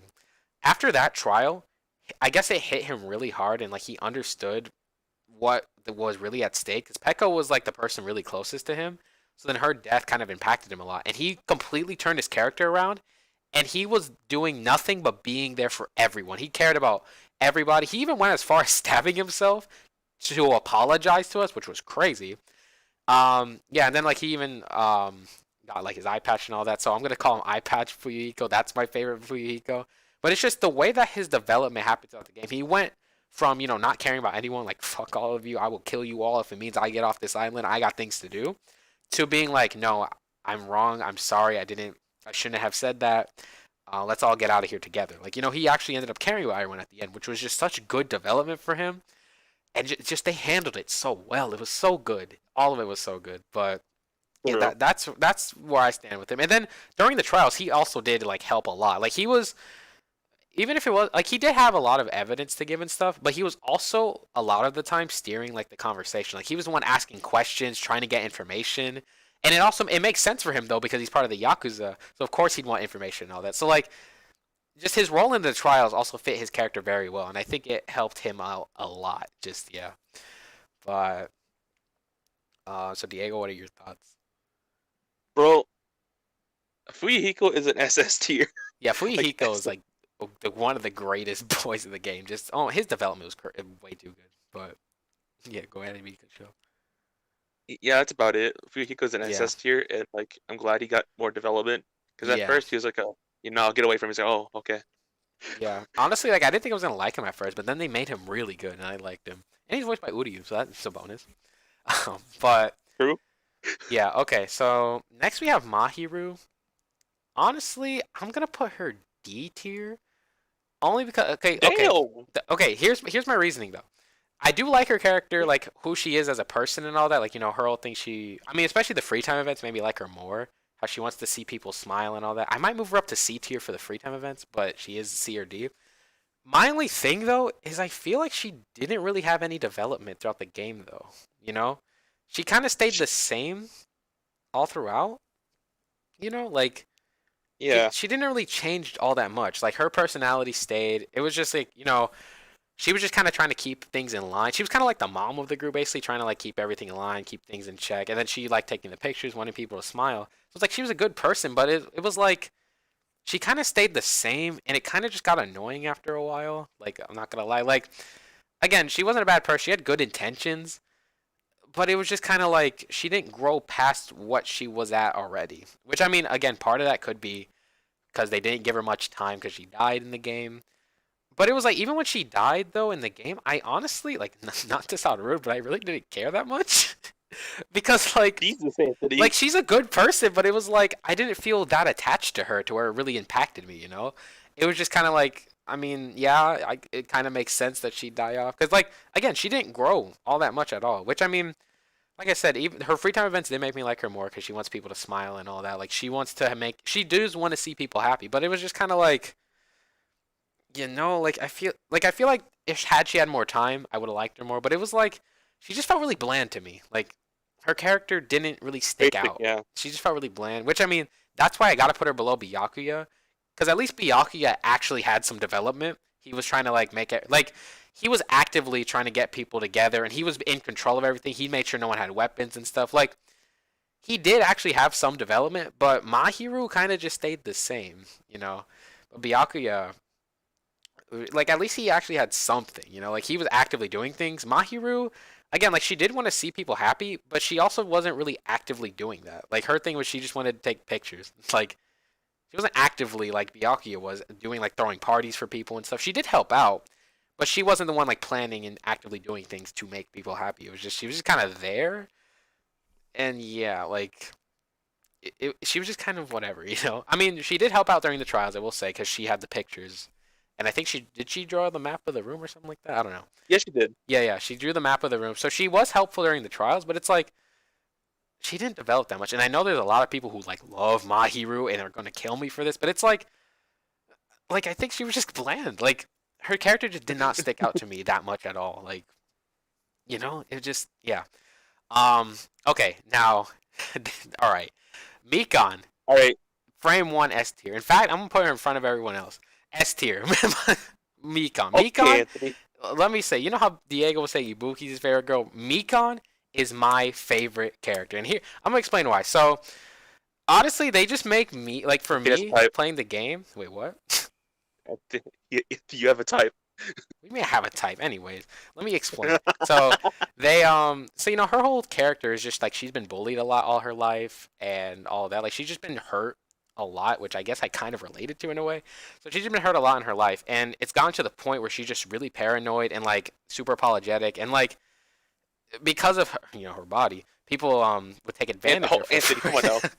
What? Come on now. Listen. Because of I Bro, just said because of her. I didn't say anything, bro. But because of her body, people would like try to Sure. take advantage of her, and so it got to the point where she's been traumatized to where to apologize, she feels like she has to like get naked and all. That's like no, chill out. It's just the game made me want to just like protect her. Like if I was Hajime, I would have been like trying to make Mikon feel better, trying to help her like feel better. Like she just really didn't want to get hurt anymore. Like she's had trust issues, really, was a lot of it. But then with Hajime, she did warm up to him a lot. It was like I did like her character a lot. Like her development was so good. And then, like she said, like she's the ultimate nurse, so she was always there, like healing people. Like when the whole like in chapter 3, that's when the whole sickness thing hits, and she's literally sitting there healing people and all that. And like she just had really good. She was just a really good character. she did have some development. I could definitely tell. Oh, Diego said he'd be right. Yeah, I could definitely tell her development was starting. I feel like had she lived, it definitely would have finished. Like it was. I feel like her development, like of easing into being friends with everyone, was kind of getting there. Like it was about to get there before the chapter where she dies happens. Like I feel like had she lived like another chapter, she would have been more comfortable with everybody. But yeah, just she was just a poor girl. Like she just went through a lot, and even in the game, she would like trip and fall in these weird positions a lot. It's just the game just makes you want to like protect her. At least for me, like it just like you want to be friends with her, you want to give her a hug, you want to let her know it's all okay, which is what Hajime kind of did, just like let her know things were okay, all that. And now, okay, another thing with chapter 3 though, another reason why I can't hate Mikan. So chapter 3, Mikan ends up becoming the Blackened. But here's my thing about it. Like I know Diego definitely doesn't like her for that because she killed Ibuki. She killed Ibuki and Hiyoko. Like I get that she did it, but here's my thing. What happens during chapter 3 is Monokuma releases like this virus kind of thing that gives people random effects. So like I think Ibuki became like a zombie, or I forgot what happened with Ibuki, but like I think Nagito was like losing memories or something. Like everyone starts acting different because of the virus. And so what Mikan got was this virus that basically made her like go insane, and that's why she killed people. So it's like I can't, again, like she's still a best girl to me despite that, because I can't blame her for that trial. She only killed because Monokuma awoke in the, because she's one, because all the kids in this game are ultimate despair. Monokuma basically awakened, or like awakened, awakened the ultimate despair within her, and that's what made her kill and go crazy. So it's like it's not even her fault. It was just that virus that Monokuma released, which is completely unfair. The despair disease. Yeah, the despair disease. She got that. And it's just like I can't be mad at her for her chapter then in killing, because it's not her fault at all. Because the real Mikan wouldn't have done that. It was just that disease. So it's like Monokuma was just cheating, basically. So like I'm mad at Monokuma for that chapter, not Mikan, because she only went insane because of the disease. So it's like I cannot I have be a theory upset about at her. that. So you remember how everyone was basically ultimate despair? Yeah. I think the despair disease made Mikan change back into the ultimate despair. I just said that while you were gone. Did? Yeah, I was saying that the disease reawakened the ultimate despair within her because they were all ultimate despair. Yeah, that's what I'm pretty sure that's what it was, because you can even see she gets the eyes and everything. So it's like, again, I can't be mad at Mikan for her trial, even though like I know Diego's upset that Ibuki died, which I mean understandable. Honestly, that whole chapter, I'm not even mad at anybody. I'm just mad at Monokuma for allowing it. Because like exactly, basically he was basically mind controlled those people like Mikan to make her kill. Because like had Mikan not caught that disease, she wouldn't have killed. So it wasn't of her own will. Yeah, she would have been. Should have lasted. Yeah, she probably would. Honestly, I would have seen. She might have lasted to the end, honestly, but she definitely wouldn't have died or killed anybody there. It's just like she just went crazy, and it was because of the disease. So I can't even be mad at Mikan for it, because she was basically under mind control. So yeah. Okay, next character, Nagito. Definitely S tier, bro. Okay, I know a lot of people have. First of all, actually, a lot of people in the community love Nagito, and I'm included. Here's why I like Nagito. Nagito was like, okay, Byakuya in Danganronpa 1. He was the one like messing with the trials and everything, and just kind of he was kind of like the rival, making everything. He was kind of mixing the pot for the trials. Nagito was like Byakuya times 10. Nagito was just such an important character to the overall story, because he was the one who would have the most unorthodox way of doing everything. And he would like withhold information from the trial. He would even like lie to get the trial going. It was just, he did so much stuff. He was just insane. He did the craziest things but the thing is, he still was looking for hope. He was just doing it in this crazy way, which he did a lot of things wrong. Don't get me wrong. Like he blew up part of the island with people in it. Not a good thing to do. And he threatened to blow up the entire island, but the reason he did that was to draw out the traitor, because he wanted the traitor exposed, because he thought they were a bad person. So it's like Nagito had such good plans, and like he had good intentions either, because he didn't even kill anybody or hurt anybody at all. He killed himself, actually. He didn't kill anybody. He set up a trap to kill himself, and he did that for the sake of making the game, like for making the whole trial and everything unsolvable, so even Monokuma wouldn't know. So then none of them knew, so none of them could figure it out. Just, yeah, because basically it all came down to chance, because they all threw like because there was a fire in this building where Nagito was, right? and then they all threw these bottles they thought was water, but it was actually poison. And so Nagito's point was that since they all threw the poison and that's what would have killed him, they have no way of figuring out who it was. Not even like Monokuma can know. So Nagito just had these crazy plans. He was just crazy throughout the whole game. But like I have to admire what he was doing though, because although a lot of people disagreed with him and his plans were really unorthodox and insane, and like he did blow up the island and stuff, I gotta respect what he was doing though. He was trying to end the killing game, and he did it in his own way. Like it would have succeeded, but then they had to realize, like, due to his luck, Chiaki was probably the one who got the poison. So, like, yeah, it literally they had to guess on Nagito's luck. That was what it came down to, and it was just, yeah, because remember his whole plan was to bring out the traitor. So it's like, well, if he wanted the traitor to kill him, then it's probably, a guess, and Chiaki being the traitor, she led them to that answer. So it was like it was just such a crazy trial, especially Nagito's trials was insane. And when the way he was dead, I was like, who would do this to someone? Like, oh my god. Like Same. eventually, like I was thinking about it, I was like, I feel like Nagito did this himself because no one else could have planned this out this perfectly. Like no one else would kill someone and torture them like that because he had like his hand stabbed into the ground, a huge spear in his chest. He had his legs all scratched up and everything. He did that all himself, which Nagito's just an insane motherfucker. But you love him for it. He just had such good plans, and his whole intention was to end the killing game, and he was willing to go as far as he needed to. I mean, I gotta respect that from him, and just even though like a lot of people disagreed with him and saw him as evil, he really wasn't, because he was still against Monokuma. He still hated Monokuma. He made that really clear. That he hated Monokuma with a passion because he didn't represent hope, and it's just not Nagito was just kind of crazy. But then after his free time events, though, learning about all the stuff he had, like he has cancer, he's got like all these problems and stuff. It was just like, whoa, like it makes you feel bad for him now. It's just like, yeah. Didn't he have like dementia too? It's just yeah. And then he ends up becoming Ultimate Despair, and it's just like Nagito just has so much going on with his character, and it's just so great. And then shout out to the dub though, because Bryce Papenbrook's Nagito voice is so good. Like the voice acting was excellent for Nagito. I got a 10 out of 10 for sure. And then he did hold on. Nagito in Frisky's world. Yep.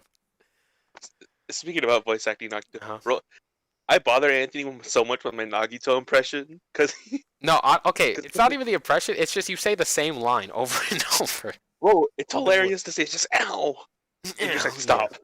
Because that's the only thing you say for the impression. Like if you said more lines, sure, but you say one line for your impression. It's hilarious. That's what I do. SMH, Diego. But yeah, but no, Nagito's a really good character.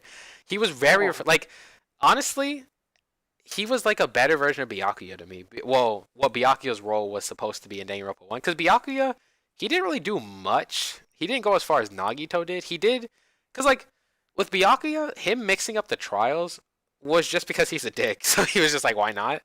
But Nagito actually had a reason to do it. Like with Chihiro's trial, he set it up to look like Genocide Jill, and he was just like, yeah, why not? Like there's no reason for him to do it. But Nagito actually wanted to end the killing game, and he was willing to go as far as he needed to for it. So yeah. Gotta respect him for that. Nekomaru. I feel like I'm putting a lot of people S tier, but Nekomaru's gotta go up there too.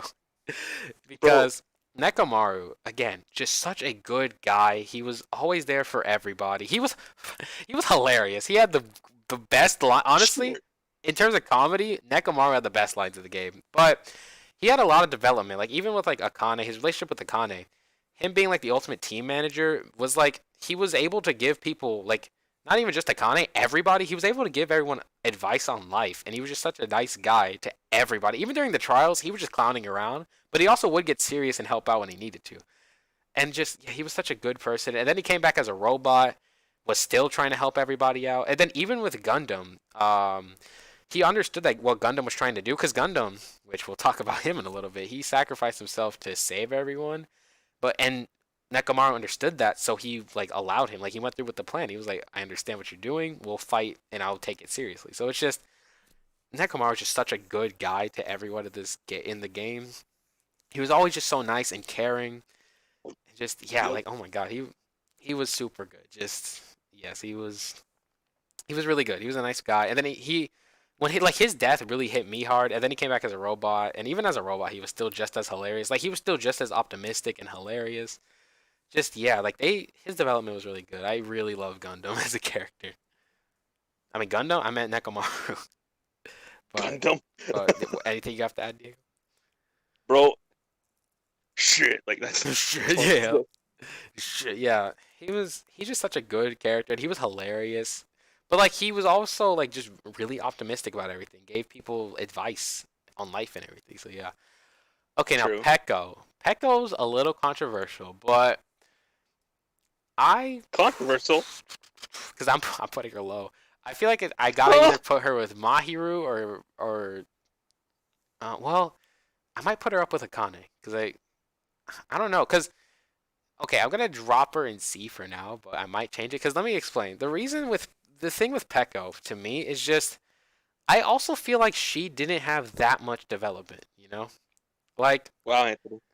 what let me explain. Like, her whole thing was that she was really attached to Fuyuhiko and was really willing to do anything to protect him and all that. And then she even kind of like, I guess she was like, that's the thing. They reveal that in the trial that was her whole intention this whole time. She didn't really care about being friends with everyone, even though she was kind of building a relationship. It's just like I don't know, because it's really weird. And then like the whole when she was wearing the mask and all that, I just feel like that was really out of character for her, and it just felt really unnecessary. Like it was funny, but I guess, but it just didn't fit her that well.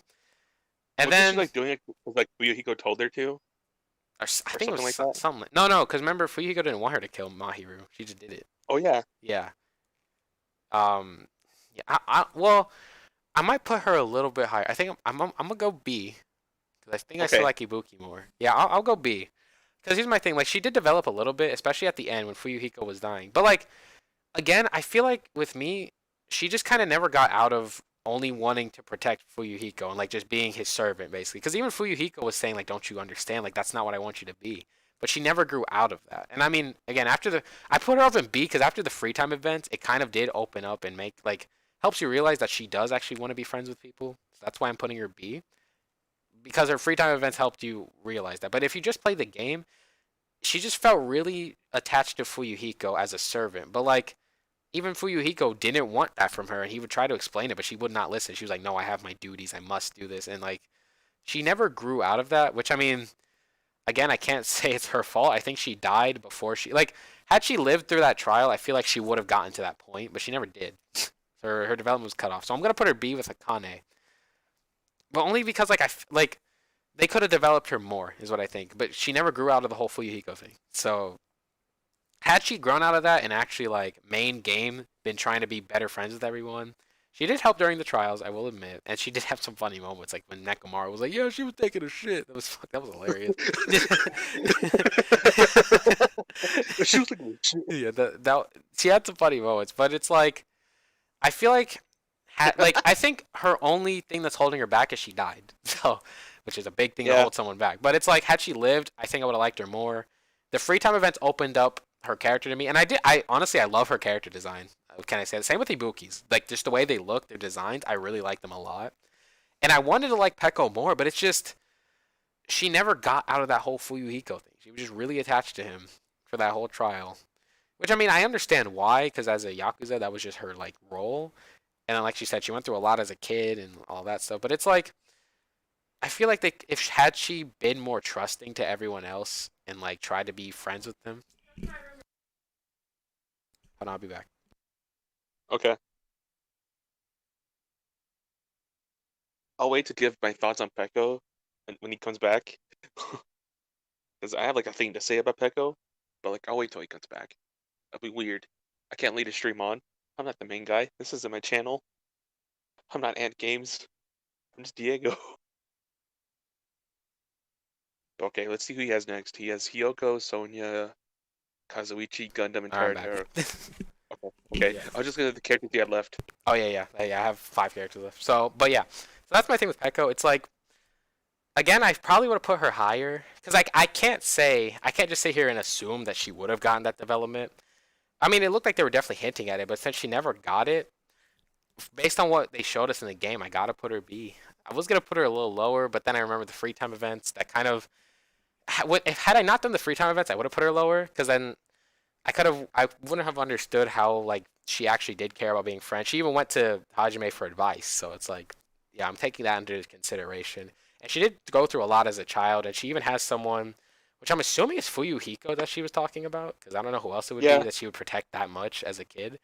Because I think they did grow up together, right? Like that was a Hmm. thing. So must have been Fuyuhiko. So it's like it makes sense why she's so attached to him, but it was like it was kind of like she was pushing everyone else away just for Fuyuhiko's sake, but Fuyuhiko didn't want that. You know, he wanted her to be a normal girl. Like he wanted her to have friends, which is another reason I love Fuyuhiko, because even though Peko was just his given servant, he actually cared about her as a person a lot. So that's Hmm. another reason Fuyuhiko's S tier, just more reasons. But Peko never really like reciprocated. You know, she was just so stuck to her role, despite what Fuyuhiko wanted, and it kind of led to her. You know, that's what led to her dying. Just she was so stuck to her role, and it was just like, I mean, she did protect because wasn't Mahiru gonna kill Fuyuhiko or something? No, I don't think she was.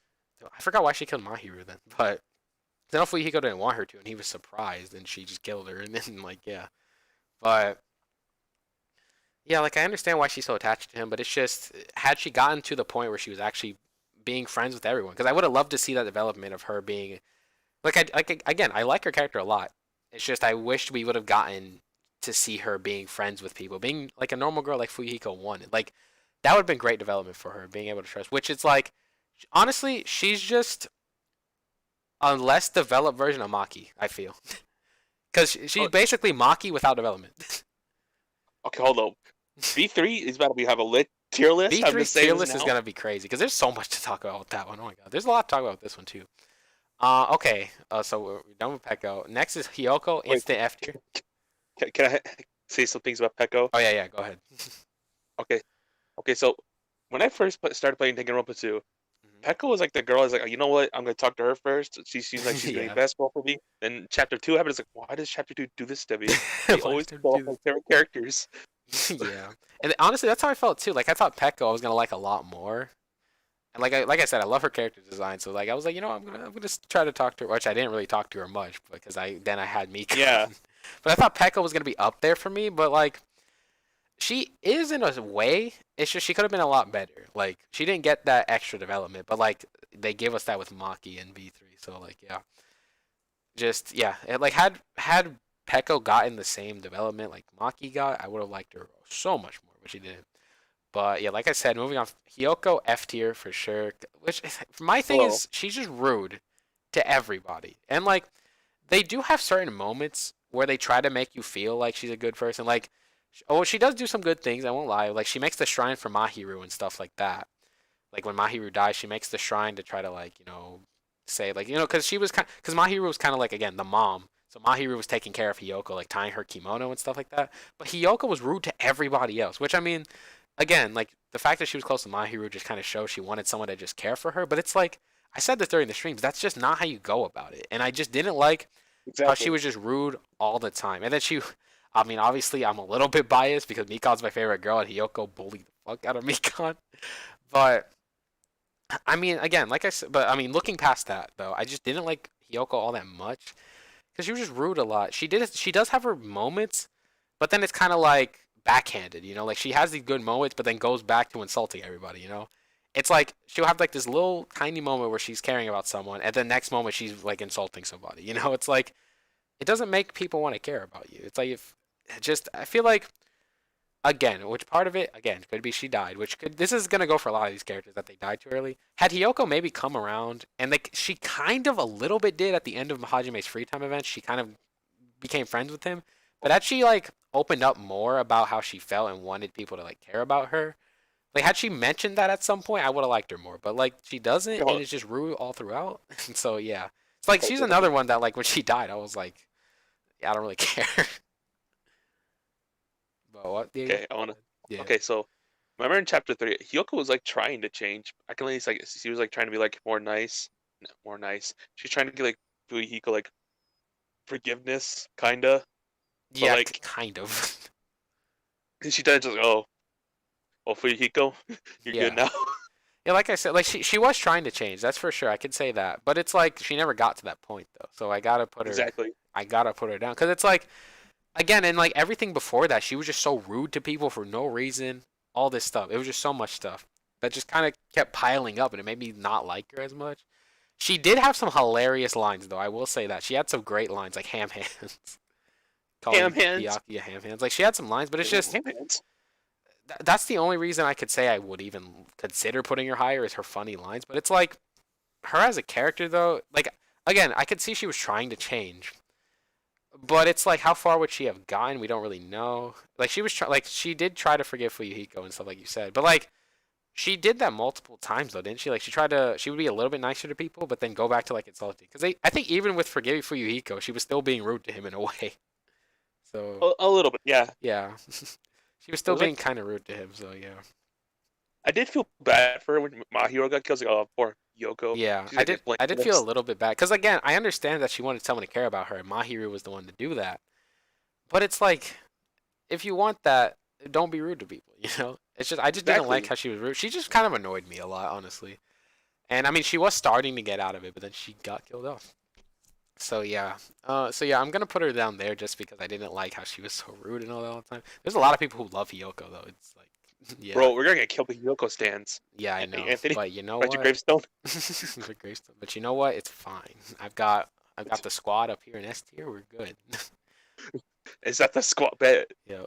But I mean, the thing is, there was also another thing is I can't say that like when people like Nagito would talk back to Hiyoko, I was like, yes, Nagito, let's go. Like, it was great. And she didn't know how to react. She was just, it's just I just didn't like how she was rude, but like I kind of get why she was trying to mask how she truly was. But it's like be open about that. Which again, she was starting to Wait. change, like you said. Wait, what? You remember the shrine scene where everyone's like, "Oh my God, Yeah, fine." everyone thought it was like someone was insulting her death, and then it was Hiyoko who made it, and I was like, honestly, Kill it. that So much moment, despair. yeah, I'll kill it. Yeah, that moment, honestly made me like Hiyoko a little more because it was like I couldn't believe that she actually took time out to do that. I mean, it made sense for Mahiru though, but still, she actually took time out to make the shrine. But it was like I just didn't like how she was so rude. Had she gotten to the point where she was more open about her feelings and stuff, and was actually able, because I feel like had she been developed more, she would have been able to get along with everybody really well. Had she just stopped being Exactly. rude and grown out of that stuff. Like she was just being a child, which I mean, there's also a reason for the reason she's a child, because she's actually older. But she had a growth spurt during high school, but she reverted back to what Yeah. she was at first. So if there was like older Hiyoko on this tier list, which we don't really know how she acts then, but if there was like some character for how Hiyoko is when she's older, sure, S tier or whatever, whatever tier. But it's like this Hiyoko, nah, I'm good on her. Like I just didn't like Yeah, her that just much. She was trying to Yoko stands. change, but she was just Please being don't kill us. rude a lot. Yeah, she was just so rude all the time. She had good lines, but it was just like, and a lot of times it just felt really unnecessary and uncalled for. Like with Mikon, there were some times where like she was saying it as a joke or whatever, for sure. But then there was times when she would just say things to her for no reason. It was like, bro, leave her alone. Especially knowing that like Mikon's been through so much and she's trying to get out of being bullied, and then Hiyoko's just amplifying that. So it's like, yeah, I can't, I just can't. Like I feel like it might be a little biased because I like Mikon. So Hiyoko, it's like, yeah. Which I mean, again, she was trying to change. But the thing is, I feel like I would have liked Hiyoko more though if she tried to forget, like, tried to be friends with Mikon because she never really did. She forgave, Yeah. she forgave Kazu or Fuyiko, but like that was it. But She needs to apologize to Mikon. yeah, she does. Like, and again, adult Hiyoko does seem like she's nicer, but I don't know that for sure. But yeah, but we never see that. So, okay, next one is Sonia. I'm also putting her in F tier. Okay, Only, wait. Why after you? Hold on a second. only Anthony, come on now. because her character was so bland to me. Like, she did not change at all. She didn't help during the trials. Okay, I hold on, honestly she did thought help in trials. which trials did she help that much, really? It was during remember the final trial, not the trader trial, where she was like giving all these like you agreed with her on the many points she made. She made like really good points. She did have some points, I will say that. But I mean, that was the last trial though. Every other trial before that, she didn't do much. Like, she just didn't have much development. Like she didn't have any at all, really. Like, she just felt really bland to me, and like I honestly thought she was gonna die a lot sooner. I didn't think she was gonna live. I didn't think she was gonna live to the end because her character just wasn't interesting. She was really just boring. And like, I mean, I get like her only thing was that she was like this princess who was into like action and stuff. And it was like, okay, cool, whatever. Like, I don't really care. It was just her character was just so boring to me. Like, she just didn't develop, you know? Like Hiyoko, see, here's the difference. Hiyoko, I don't like because she was rude, but she at least was starting to develop. Sonya, I like because she's actually nice and cares about people, but then she didn't develop at all. She stayed the same throughout the whole game. And it's just she didn't have any sort of development and it was just kind of annoying at some points. Like you said, she did help and make some points during the trial, but even then, like, she would just make a few like points thrown out there, and then Hajime was the one to really go into it and like solve it, you know? Like she just kind of gave us a baseline, I guess, but she didn't really help all that much. And then during the other trials, she also didn't really do much. She was like, to me, she just felt like a background character, you know? She didn't really feel like an important character to me. Like, I feel like the game could have been fine without her in it, honestly. But it's just she just didn't have development like that, you know? It was just yeah, like I just feel like had they made her change somewhat, like I don't know what they could do with her is the thing though. Like I'm trying to think of like what they could have done that would have made me like her more. It's just she just didn't develop to me that much. Like I didn't Okay. and even during the free time events, she just felt like the same Sonya. And then she was just talking about like her kingdom and stuff like that and then during all the trials, all she would say is just like, "No, we shouldn't kill each other." Like in the trial, and it's like, bro, it already happened. We need to figure this out first. Like all she would do was just complain and like get sad and be like, "I don't want to talk about this." And it's like, well, we need to live. So like, just I just didn't like that she stayed like that the whole game. Is my thing. Like Probably heated. I feel like okay, like her whole thing with like complaining about the trials. Had she at some point been like okay with it and understood that they were just trying to live and like needed to get out of there, which she did contribute a little bit to the trials, but she mostly just complained. It was like I don't want to hear that. Like, even during Gundam's trial, like I understand why she was attached to Gundam, which that's another thing. Her and Gundam's relationship just felt forced. Like it didn't feel like a natural development at all. It just felt like it just kind of happened out of nowhere. Like it didn't make sense to me. Like Father Kazuichi. Yeah, I mean, like I guess that they did it because Kazuichi was going after Sonya, so they made Sonya go with someone else. But it's like Gundam and her felt forced. I mean, it was funny and they did have a lot of moments and it was great, but it just I didn't understand why. Like I guess their personalities do match and stuff, but it was like, where did this come from? Like why is this just here all of a sudden? It just Who felt. are you people? Who are you people? Yeah, it just felt really forced, and I didn't like that. It was like that. So yeah, just I don't know. Her character felt really bland to me, and I just feel like she just didn't develop at all during the game, and even in the anime, she's like the same Sonya still throughout the whole thing. Even when and it's even worse because even when she's Ultimate Despair, she doesn't feel any different. So it's like what? Oof. But go ahead, Diego. I wasn't expecting this low of opinion. Jesus. Am I wrong though? I'll compromise if you put her above F tier. I can't. She didn't develop. She was just so boring to me in the back. Like, again, she's another character. Had she gotten killed off, I would have been like, yeah. Answer me this. Uh-huh. Would you rather talk to Hiyoko or Sonya? I mean, neither. I mean, yeah. What?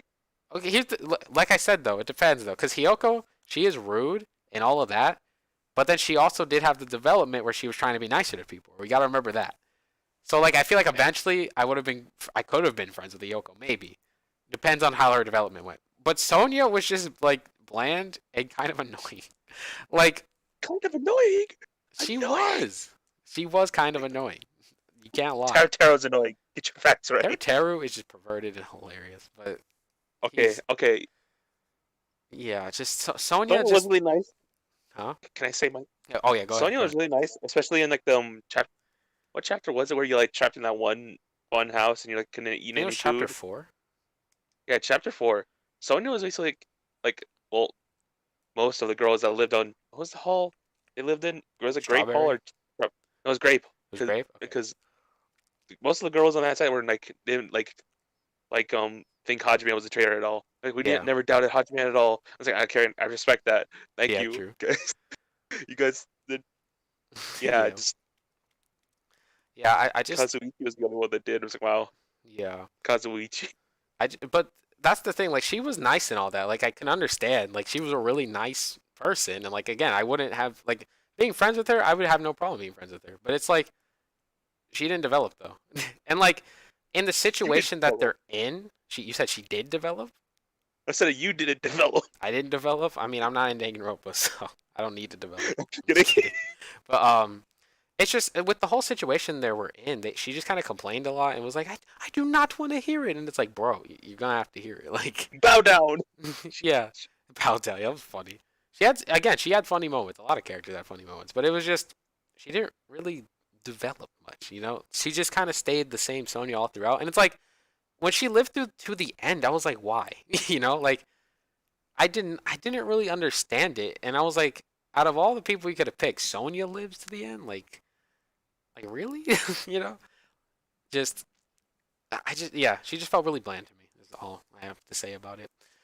Okay. Then there's Kazuichi. Um, The free time events were lit. yeah, that's why I think I'm gonna put him C tier. Cause okay, here's Okay, my hold thing. on. He's a good character, right? He was a good boy. I did like him, but I just didn't like his like the thing that brings him down for me is how when he thought Hajime was the traitor, he was stuck on that for so long, even without any proof of it. His only thing was that Hajime couldn't remember his talent, so he's like, "Oh, you're 100% the traitor. Don't talk to me." And he would even like avoid.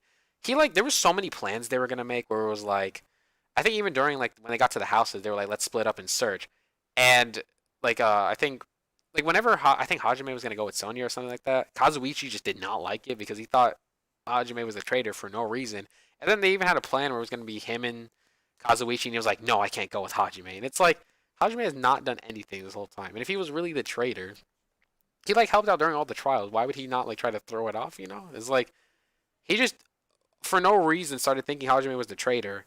Which I mean, eventually he did come back around, and that's why he's up in C tier for me. But it's like he was a good character, had a lot of funny moments, but I just didn't like how he was stuck on this traitor thing for no reason. You know? Okay, my opinion is a little biased because I did the hidden events as well. So You mean hidden? remember that? Oh yeah, those. You know, yeah, I Yeah, did all of them in every game. yeah, yeah. I mean, like I said, like he's not a bad character. He's good, but like he just didn't. I just didn't like the whole getting stuck on Hajime's the traitor. That was like during the end of the game too when he was like that, and I think he did start coming back around in like the last trial, but it was like he was just like stuck on that for no reason, and it threw off so many things. And I was like, dude, like there's no reason for you to think this. But then he did, and he was so stuck on it. He was like so sure that it was Hajime without any proof, and it was like until you It was like Nagito because Nagi's spreading these lies about him, and yeah, like but it's like and honestly like wait, it made more wait, sense for him to think it was Nagito, but he thought it was Hajime. It just didn't make any sense to me. He was just so stuck on to Hajime because just because Hajime couldn't remember his talent. So it was like could you imagine like okay, imagine this was the other way around. If Kazuichi forgot his talent and everyone started calling him the traitor, I know for sure he would not have liked that. He would have complained. But then he's gonna exactly. sit back and do it to Hajime. And it's like had he had some basis for it, okay. Like had there been a good reason for him to think that, sure. But it was like literally one thing that he just couldn't remember his talent. But like that was something they knew from the very start of the game. And then like you know, like they didn't know Hajime's ultimate talent from like the start of the game, and they knew he couldn't remember. And it was just he was just like, "Oh, you don't remember? You're the traitor." It's like, why is this coming out all of a sudden now? Like, and I mean, he was just Why being would you really blame paranoid. Nagito? Like I mean, it is Nagito's fault, but like, why would Fuyuhiko? I mean, Fuyuhiko. Why would Kazuichi listen to Nagito? Like, you know? exactly. Wasn't like Kazuichi like one of the biggest haters for Nagito? Yeah. Like, So didn't why would like, he fight just him up? listen to what he's saying? You know? Hold on, I Like, might change my opinion on Kazuichi. Hang on a yeah. second. It's just he like I said, there was just all this like unnecessary like unfounded hate towards Hajime just because he couldn't remember his talent, and it was like it's coming from Nagito, and he's been complaining about Nagito this whole game, talking about how much he hates Nagito, but it's just like you know it was like why do you hate him this much though? It's like again Nagito said he forgets his talent, but it's like so what? Why is that proof that he's the traitor? You know, it could be any one of you. Exactly. It was like I mean I understand Kazuichi was just paranoid and scared, but it was like he was just letting all that out on Hajime, and I didn't. Yeah, why would he believe Nagito? Exactly, it didn't make any sense, and it was just that's why I got it. Like I would put him higher because he's a cool dude, but like he's so like what's the word I'm thinking? Like you can't depend on him at all. He's so undependable. Cause like the moment Unreliable? he gets Is that the scared, word? huh? Is unreliable the word? Unreliable. You're Yeah, that's what I was looking thinking about. That's what I was thinking of. Yeah, he's so unreliable. Cause it's like he's a cool person to be a friend with, but it's like the moment any danger happens, he would sacrifice you instantly. Like that's the thing. Okay, one It's other just, thing. uh-huh. He sent for Sonya a lot. Like Jesus, he's like, Miss Sonya. I was like, no, dude, He simped you're for her better so than this. hard to where he would talk about like he would be her dog and stuff. I was like, bro, chill. And it was just only because she was a princess, which that's the thing I don't like about him. He just has such basic reasons for everything he does. It's just annoying. Like he hated Hajime just because he forgot his talent. He loved Sonya just because she was a princess. It was like he didn't even know Sonya personally. Like he never talked to her that much and got that close with her to know who she was. And then with Hajime, I guess kind of the same thing. He didn't really know who Hajime was. He didn't really know who anyone was. But then he just has these simple reasons for doing what he does. But again, he had his funny moments, which I mean, again, I could say about every character in this list. Everyone had funny moments. Just even Sonya, like she had some good moments, but it's just with Fuyuhiko, it's like, why do you hate not like why would you listen to Nagito when you know like everyone's been thinking he's the traitor, and there's actual reason for that because of how much he's been against everyone. But then Nagito brings up one little thing, and Fuyuhiko, I keep saying Fuyuhiko, Kazuichi freaks out and is all like, oh, I think Hajime's the traitor. It was just so dumb, and I hate that he was stuck on it for so long. Even after people were telling him, like, there's no reason to think that. It was dumb. Again, he did get off of it eventually, but like it lasted way too long, honestly. Like had he thought it for like a little bit and then realized why he was wrong, sure. But he just ignored everyone else when they were saying it's not him. So yeah. Yeah, that's how I think of Kazuichi. After you saying your opinion about him, it literally changed my whole opinion about him. You know what? Hang on a second. He's going down to C tier. Yeah, because it's like he's not demoted. He's funny and he's a good guy, but like his reasons for doing things is dumb. Like I don't like it. It was yeah. Bro, okay, I will also say one thing. I'm glad Kyle Herbert voiced Kaito Momota in the second game. Oh yeah, Kaito's such a better character. Which oh yeah, another thing with that though is that we're gonna after V3 we're gonna do a big tier list with all the characters from all the games. Bro, I'm gonna have so many people in S tier. It's gonna be nuts. Same. I already have a lot in S tier. All right, let's finish up these last two though real quick. But yeah, that's where I'm putting Kazuichi. I'm only putting him because I'm putting him above these ones because again, Mahiru felt bland. Kazuichi, his character wasn't bland at all. He was very outspoken and like, he was very energetic. Like his character was very much there. Like you could tell. Like yeah, this is something Kazuichi would do. He It's did, like some nice things here and there. Like he made the mini Maru doll, which was a Kane. Yeah, thing for a he did some good stuff. Like yeah, he made the mini Nekomaru. Didn't he help like Chiaki with games and stuff too? Like some console. I think he offered to. Like yeah, he was a good guy, and he definitely wasn't boring. Is my thing about him. Like while he did some messed up stuff like hating on Hajime, he was very expressive. His character, like I could feel that. Mahiru was kind of bland. Hiyoko was just mean, and then Sonya was also bland. Is why they're below Kazuichi. But it's like, bro, like I just did not like that part of Kazuichi. Like had that not happened and he was chill, I probably would have put him like A tier at least. Because of like his free time events, they're like, I like this free time. Yeah, his free time events did open up more about his character. And like I said, like you can definitely he's very expressive and like actually has a pretty like kind of deep backstory. So it's like that's why he's not any lower than C tier. But it's like the whole thing with him getting stuck on like believing Nagito and being stuck on Hajime was dumb. But what were you thinking about? The final free time event for Kazuichi when he said, "Is this a date?" And Kazuichi's like, "No, that's gay." Yeah, basically he's like, "What? No, I'm not into that." Oh my gosh. He's no. What did I just do? Hold on. What'd you do, Anthony? What'd you do, Anthony? What did I just do? I have no idea. I think it's fine. Okay, I just like moved this screen where the stream's at, but it looks fine. Okay. Anyways, next we're gonna move on to Gundam. Where do I want to put Gundam? Because he did sacrifice himself. That's what I was gonna say. I do like him a lot. I think I'm gonna put him A tier. Cause I think he's an animal breeder. Yeah, because here's the thing. Like, here's my reason why I like Gundam. So Gundam, honestly, he had a lot of development really quick, and it was like constantly. Because his whole thing was he was just this weird kid or weird guy who was just like really into like his dark devas and all that. But on the inside, he was really just this soft-hearted guy who cared about animals and all of his friends. Which I mean, because that's why I'm gonna put him like with Ibuki, because Ibuki also cared about people a lot. She was just more active in doing stuff, which Gundam wasn't really, but I don't think Gundam would know how to do something like that.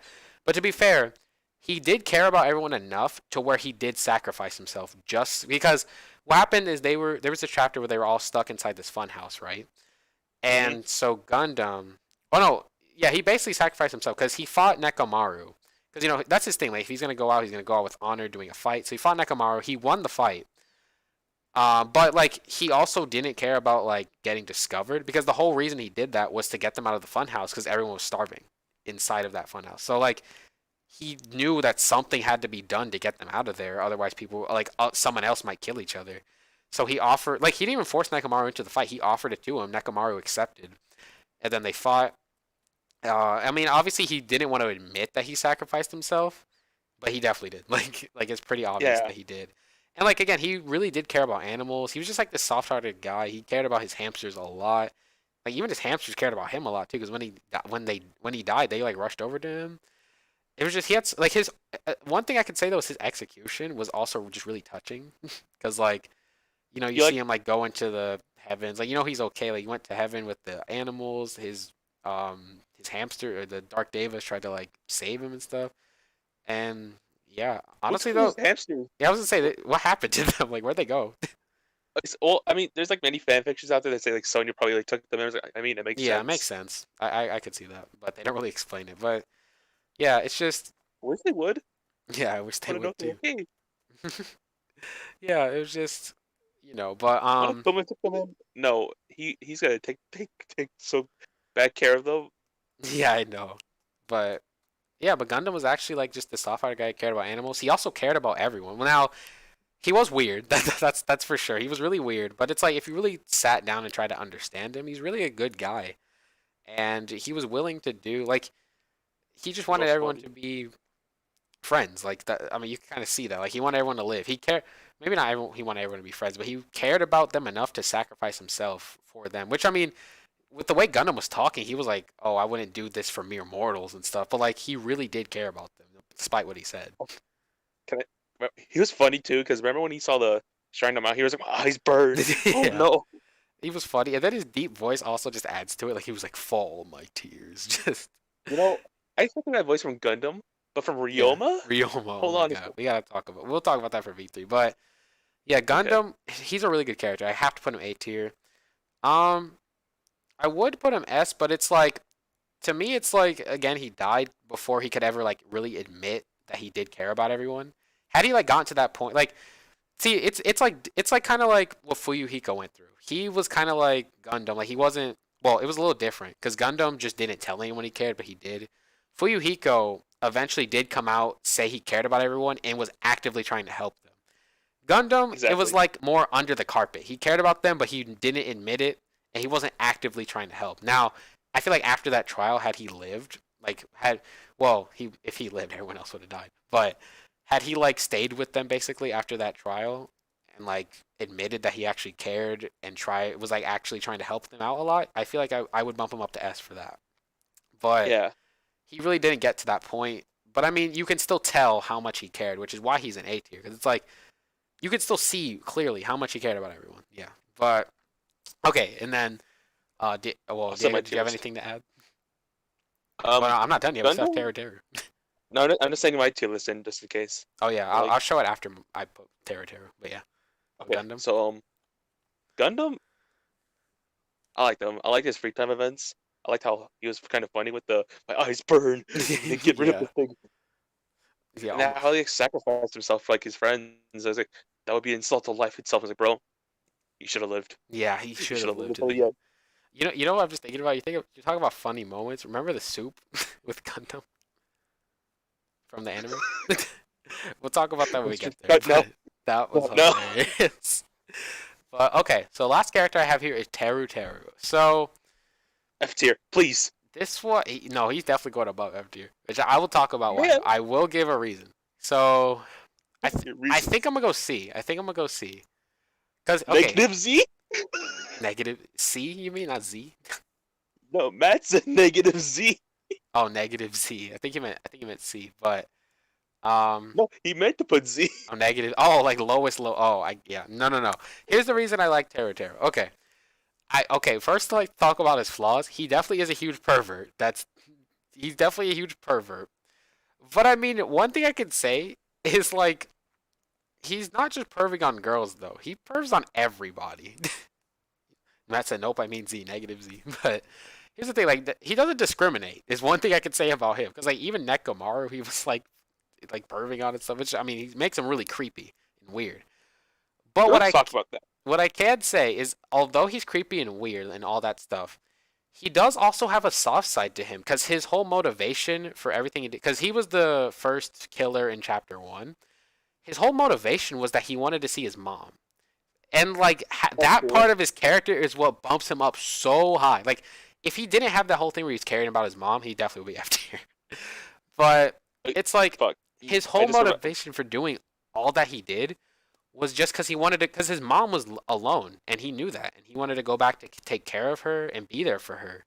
So he was desperate to do what he wanted. Now, I mean, it is kind of messed up. He was desperate enough to kill his friends, but it's like he didn't see anything else to do, and he wanted to be there for his mom as fast as he could. Matt said if he wasn't creepy, then higher than negative Z, but nope. But I mean, that's the thing. That's why I'm gonna put him above F because it's like, although he was creepy and like really pervy, to be fair, he never really got anywhere with it. He never actually did anything to anyone either. That's one thing I could say about it. Like he might have true, but made a lot of jokes and stuff. He might have tried to do stuff to people, but he never really pressured it and actually did stuff to the girls or the boys. You know, he was just kind of perving around and saying like, "Oh yeah, you're definitely my type." Like he would say these creepy things, and it was like, "Stop." But I mean, at least he's not like a like a sex offender. You know, like he didn't actually do anything. Now, would he? That's a different story. But he didn't.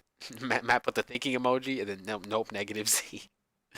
But yeah, it's like he didn't really do anything actually. He just said a lot of creepy stuff, which I mean, a lot of it was a little too creepy. It's like, okay, you need to chill, kind of creepy. Okay, can I say my piece about him? Yeah, go ahead. I can respect the fact that he wanted to see his mom, but like, Yeah. you're just being creepy and like, stop, please. I'm just trying to do a free time events. Don't be so creepy. I know his free time events. Oh my god, I was uncomfortable. During the island mode, where he's like, I can't stop drooling. I can't stop drooling. I was like, bro, like that happened so many times in the stream. I know it happened so many times in the stream. Which I mean, it was funny the first few times, but then it happened like every day. I'm like, stop. And that's the thing. Teru had his pervy moments, but then there was a lot of them that are actually really just funny. Like oh my god, he actually just had some funny lines and funny moments. Like oh my god, like they were talking about like I forgot when this was brought up, but someone was talking about a hole, and then Teru was like, a hole? Oh. What kind of hole? It would be great if you explained in much greater detail. In the first trial. That was in the first trial, yeah. Like you know what? Another thing I got to bring up about Teru, why I like him. In the first trial, when he started having his breakdown, he had his country accent come out, and it was the funniest thing ever. Avril Lavigne. Like he would randomly quote like singers and stuff. He had this whole breakdown. He was talking really fast in his country accent. It was the greatest thing. Honestly, that's my favorite breakdown in the whole series because it was just so it was just so funny. Just for him to go and say it just by bringing out his accent like that, it was so great. Because this whole time he lied and was saying that he's just like a guy from the city, but he's actually from the countryside and has an accent and everything. So when he had his breakdown, it was just hilarious. Like honestly, that whole trial at the end, I could not stop laughing because it was so good. It was just he laughed so much. But honestly, his biggest downfall is just like he was super creepy and pervy, and it was like it was like stop. Can I say another thing? Uh-huh. If I were to eat food, I'd probably eat his food. That's true. He's like, a really good cook too. Like, yeah, everyone likes. I feel like you do Gordon Ramsay shows just because. I honestly might move Teru up a little bit because, well, actually, because here's the thing. His whole like thing was that he wanted to go care about his mom, which I can't be mad at him for that. Which I mean, exactly. Again, like it's kind of messed up that he was willing to kill. That's why I'm debating moving him up or not. But it's like he was really creepy. He was willing to kill. But I mean, again, I can't really blame him either because part of the problem of that was Nagito. He gave him the idea. And so like Nagito did kind of manipulate him into doing it. He did still decide to do it though. Nagito didn't force him to. He was just like, hey, you wanted to help me with my plan? And Teru did agree to it. And he actually, oh, you know what? I think I'm moving Teru up. Because here's the thing. Teru didn't even mean to kill Byakuya. He was aiming for Nagito. Which he knew Nagito was like evil. Yeah. I think I'm moving Teru up to B. Okay, because of okay. that. So Aunt Matt said he's gonna move Negative Terry to Y. negative Y. That's the highest he'll go. Because yeah, that's another thing I didn't even think about. During the trial, he didn't mean to kill Byakuya. Byakuya got like he interfered because Nagito had like this glowy stuff on the knife, and Teruteru was following that trail, like the light to get to it. And so he was just stabbing because he knew Nagito was gonna go for the knife, so he wanted to kill Nagito, which everyone agreed with because Nagito had been like doing so much fucked up shit by that point. So he wasn't even trying to kill Byakuya. He killed him on accident because Byakuya got in the way to take the knife from Nagito because he noticed it with his night vision goggles. So he went to get the knife, and so Teruto accidentally stabbed him. So it was like he I was was like, willing "Yee!" to he was like willing to kill Nagito just because he felt Nagito was actually really evil and was going against all of them, and he just wanted to see his mom.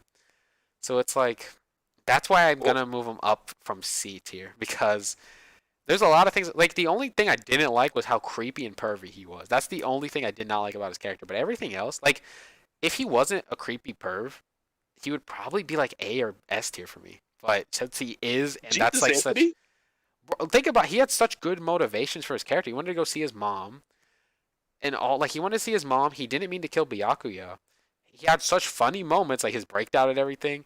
But then he's a perv, so it's like, oh, Anthony, I'm gonna say something. uh huh. You're just trying to be nice though, because you wanted to cook some nice food for you, huh? I That's why, huh? mean, I wouldn't knew it. you? All I'm saying, Diego, is if you ever Now wanted I'm like changing my opinion. Hold on a second. if you wanted I'm some deleting. look, just listen. If you wanted some homemade nacho fries, Teru Teru could copy them and make them even better. Is all I'm saying. Oh, now I'm gonna move him up. God dang it. For the nacho fries. Yeah, that's the thing. He's such a good cook. It's just his character's really interesting because he wants to see his mom. He's just this kid from the countryside. He was trying to, be there for her. So he was gonna actually kill Nagito, which I mean everyone would have agreed with because Nagito was just creepy and nobody liked him, and they all thought he was evil. So he was going for him, and then Byakuya happened to jump in the way. It was just unfortunate. So that's why I'm gonna put him up in B. I'm honestly considering A. Like if I had to choose, he's probably in between B and A tier. It's just him being such a creep and a perv brings him down for me because it's like there's like a point when it's funny, but like with Teru Teru, he takes it too far sometimes. Like Was it the Fumi like that, yeah, or Fumi wasn't that bad. He's just like 2D, but he wasn't. I mean, he did like steal Chihiro for that reason, but it was like he wasn't as bad as Teru Teru because he's just really pervy all the Mhm. time. And it's funny for for Teru Teru in the dub, he's voiced by if you watch Dragon Ball, he's voiced by Jacko. Other anime, he's voiced Death the Kid Natsu? and Natsu. Yep, that's Natsu. He also But voices Kurekio. yeah, Korikyo in V3. So yeah, it's like I can't say I hate his character. He is a creepy perv, and I honestly, what brings it down for me from A tier is just he takes that way too far sometimes. Like sometimes it's a little bit too much, and it makes me just uncomfortable when he talks. Like sometimes it's funny, but then there's sometimes I'm like, gee, like during his free time events, I was like, stop, oh my god, like it was too Hey, much. just get this whole fragment and move on, please. Yeah, like it was just too much. But there are some times when it's just funny, and then but everything else about his character is amazing, and I like really like it. Like he just wanted to see his mom, wasn't even trying to kill Byakuya or anything like that, or Ultimate Imposter. So yeah, but yeah, I think I'm gonna finalize my tier list like this. So those are all my. I have a lot of S tier characters. I've got 6, which I mean they're just so good. They're such great characters. A tier, those characters are close for me. It's just the only reason they're lower. Honestly, for A tier, really they're just S tier characters that didn't get the development to get them to S tier because they died too early. True. And then B tier, it's like they have some flaws that I didn't like. Like Akane, she was good and did have the whole development with Nekomaru, but Nekomaru. It's just she was kind of missing something, and she didn't really help all that much during the trials and all that. Which I mean, can't blame her, but she really didn't. She's had some flaws, but had she been more engaged with stuff after the whole Nekomaru thing, I would have liked her more. Peko Mhm. just got stuck with Fuyuhiko and never developed past that. Teru Teru just a perv. And then the C tier characters are just like, I've already talked about all of it. You guys understand. Then Yeah. F tier, like, I'm sorry if you like Hyoko and Sonya, but like, please at least. I like Sonya. I do too, but like, she's bland. She's boring. You're But Never mind, you're not bland. I was You gonna know, I say was you're gonna say, bland. I was just about to say, let's see your tier list, and then you said that, so never mind. I'm just kidding. I'm just Yes. kidding. Did you send it to me? Because I'll show it on Yeah, stream. Oh, okay. Let me yeah. save it real quick. Oh, oops. If it'll let me save it. There we go. Okay. Put it on my desktop, and then yeah, I'll put yours on screen right now so people can see Okay, what bet. you had to say about these characters. So yeah, let me pull it up real quick. Where did it save to? Hold on, is it on this side? Yeah, it's right here. Okay, so this right here is Diego's tier list. Pulling it up right now. If it'll open the picture. There we go. Okay, it's opening. It's just on this monitor. All right, here we go.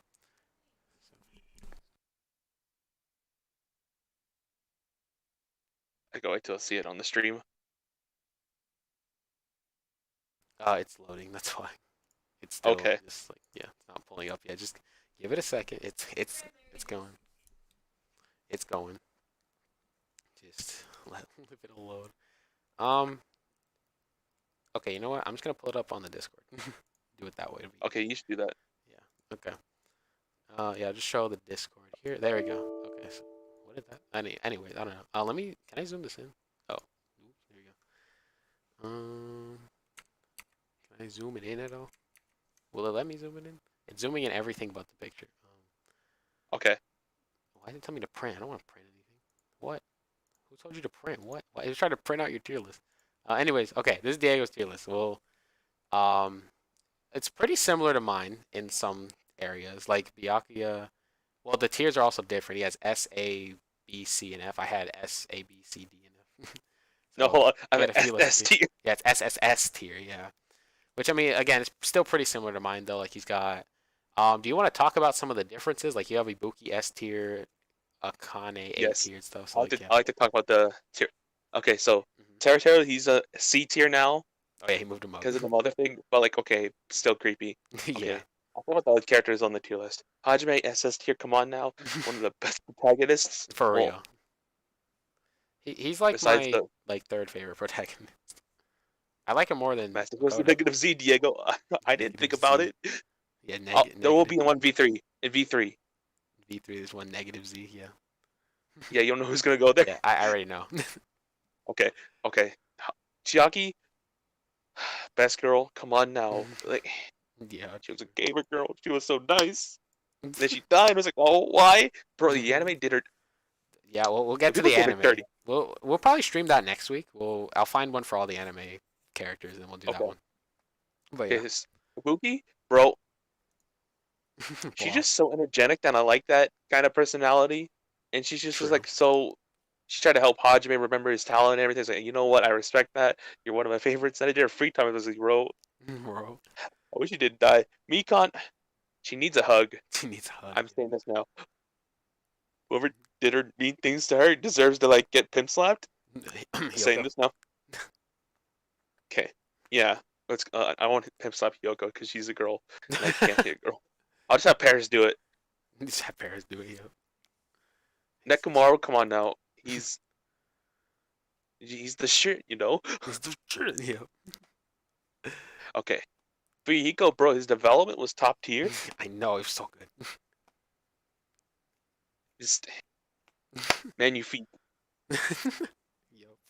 Okay, A tier, Akane. Well, I did her free time events and I did like her. She did help in the well, some of them she did, Yeah.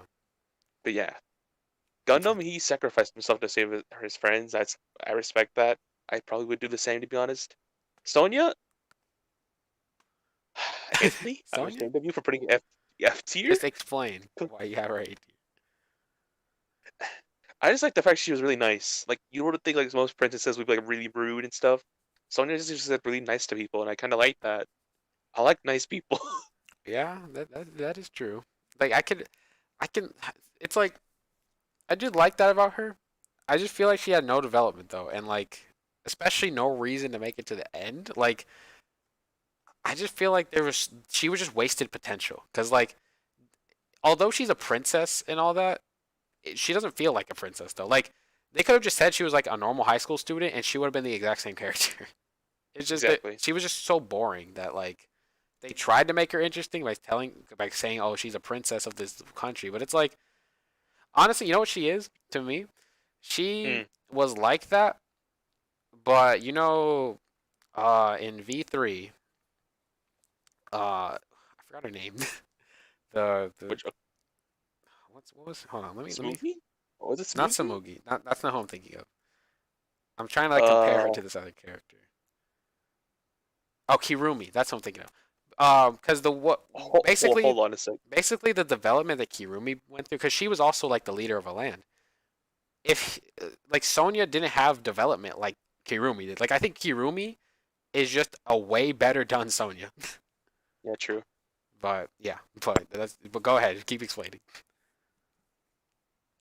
Uh, I get Diego. I think he dipped. Hold on a second. Oh yeah, he's coming back.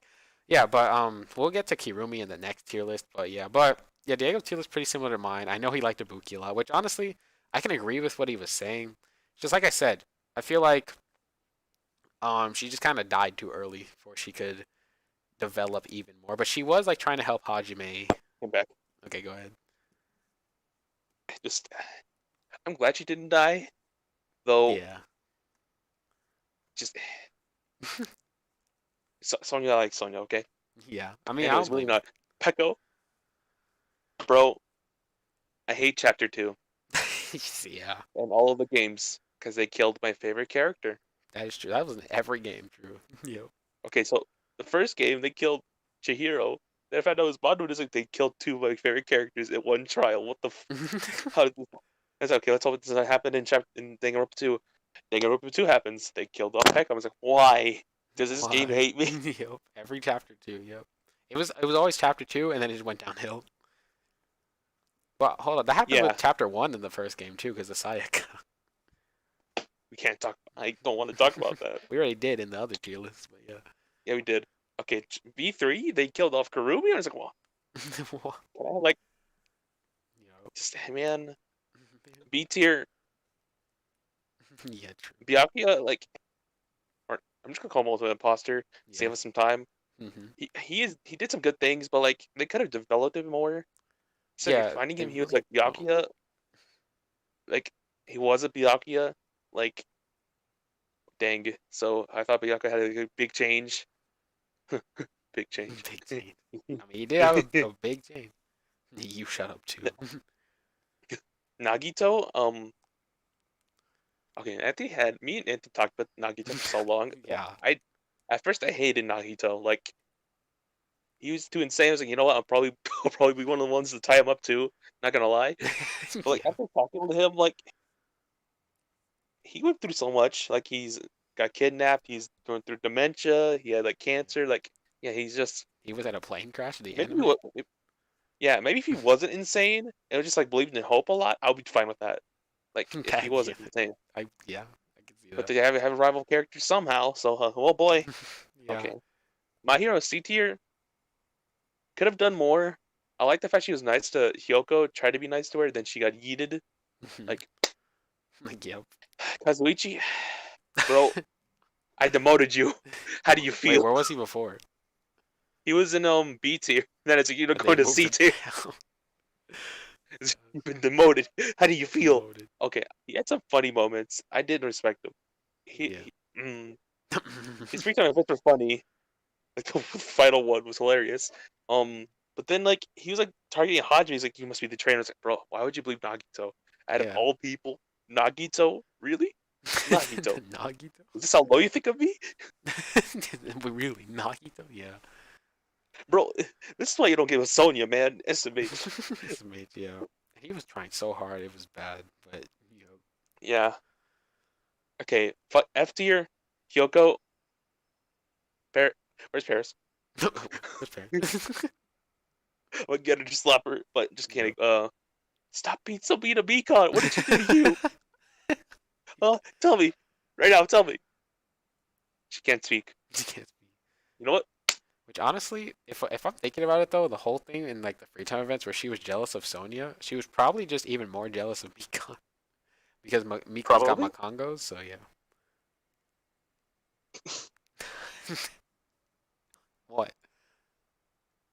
Moving on. Oh yeah, that's right. I put Terra in C tier. Terra was in Yeah, C you moved tier. him up. Yeah. He wasn't so creepy. And it was just like a normal chef. Like that's what I expected from A him. He's like, he normal wasn't gonna get chef. creepy. Then like when he introduced it, he was talking to Sonya about like a sausage. I was like, oh no, this is the type of character. About a sausage, yo. I was like, why are you doing this to Sonya? She just seems so oblivious to it. I was like, no, don't do this to her. Because he can't stop drooling. Anthony, no. No. What? Man. Man. Anyways, that's my tier list. Yeah. Yeah, that was both of our tier lists. I know Matt didn't agree with Terry. Terry definitely thinks it should be low, like off the tier list. Wait till it gets Korekio. Well, Korikio. wait. Korikio's not seen pervy though. Yeah, he He's hasn't just seen him creepy. yet though, but he is creepy. Yeah. But yeah, that was our tier list. They were pretty similar. The only notable difference is Sonya and well Nagito's too, but the biggest one is Sonya. Like our Sonyas are in two completely different spots. But Bro, I when mean, you put Sonya in F tier, that got me so heated. I was like, why? why? You Which just think like here's the thing, I can respect why you put her in A tier. Like I understand, but to me, she just felt so bland that I just hated it. That they wasted a character, and like the fact they had a wasted character like that, and then she lived to the end, just didn't like. I feel like her character with how bland she was, they could have had like they could have used her death as a way to develop Kazuichi.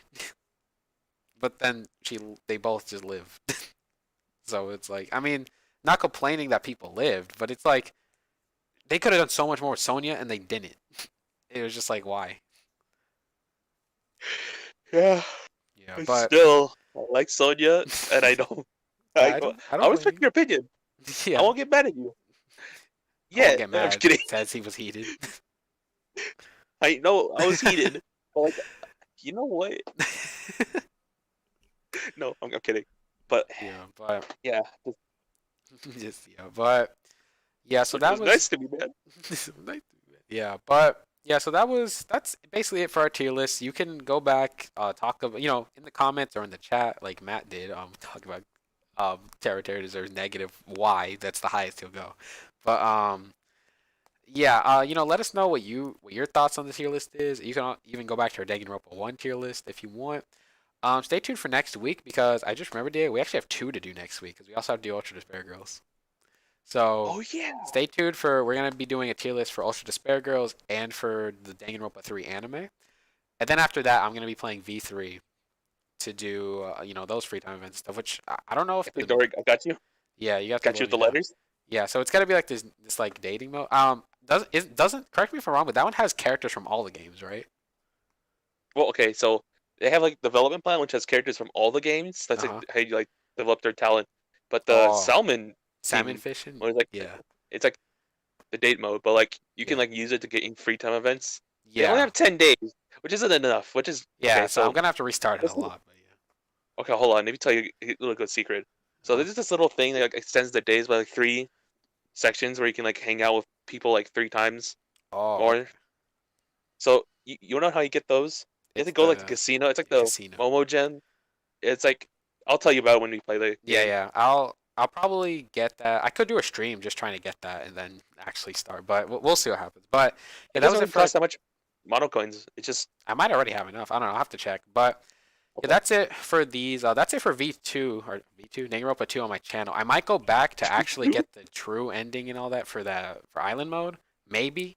Right now though, I just want to get through the free time events for all the Danganronpa characters. But yeah, so like I said, that was it for the tier list and the finale of Danganronpa 2 Island Mode. So, shout outs to Diego for the Diego letters of the day, helping me out with the gifts and being here on the stream to do this tier list. Shout Yep. outs to him. And then Okay. wait, what? Go ahead. Not to flex, but I did all of them for Anthony. Kidding. You know what? That's because you don't stream. You right. I don't stream. Yeah. Here, my home. I was getting time to do all these free time events. Yeah, Diego Get in just the sat vent there, too. did all of them. Yeah. I really replayed all the games twice. Like that Yeah, says a lot he went about me. back and replayed all the games, yeah. But yeah, stay tuned for next week though, because we're gonna be doing a tier list for Ultra Despair Girls and the Danganronpa 3 anime. I mean, hopefully we can get, because I mean, literally this stream, like it's been 3 hours. 2 hours of this stream was just tier list alone. So We might have to split up the next two tier lists. We'll see how it goes though. If we go for too Unless we plan long, another who stream, knows? that's 4 hours. Yeah, Like the Danganronpa one. that's true. That was just for one game, but yeah, we'll have to see about it. But yeah, I'm probably gonna save all my tier lists though. I need to go back and do it because I don't think I saved the one from the first game. So that way, when we do our final tier list, I'll kind of have like a guide, like I can kind of base it off of how I did it for the other ones. I don't know. We'll see. I mean, I'll have the same opinion either way, but yeah, like it's gonna be mostly just for like some of those middle characters. But yeah, we're gonna. So after we do Ultra Despair Girls and Danganronpa 3, the anime, we're gonna go to V3. I'm gonna do all that. Same format as this. I'm gonna be doing all those solo and then get Diego on for the tier list. And then after that one, we're gonna do a tier list of all the characters from all the games. So that'll be like the definitive tier list of our favorite and least favorite characters. So stay tuned for that. But yeah, anything else you want to add in, Diego, before we leave? Okay, so this game just had really good characters. Like Yeah, Danganronpa overall, 2.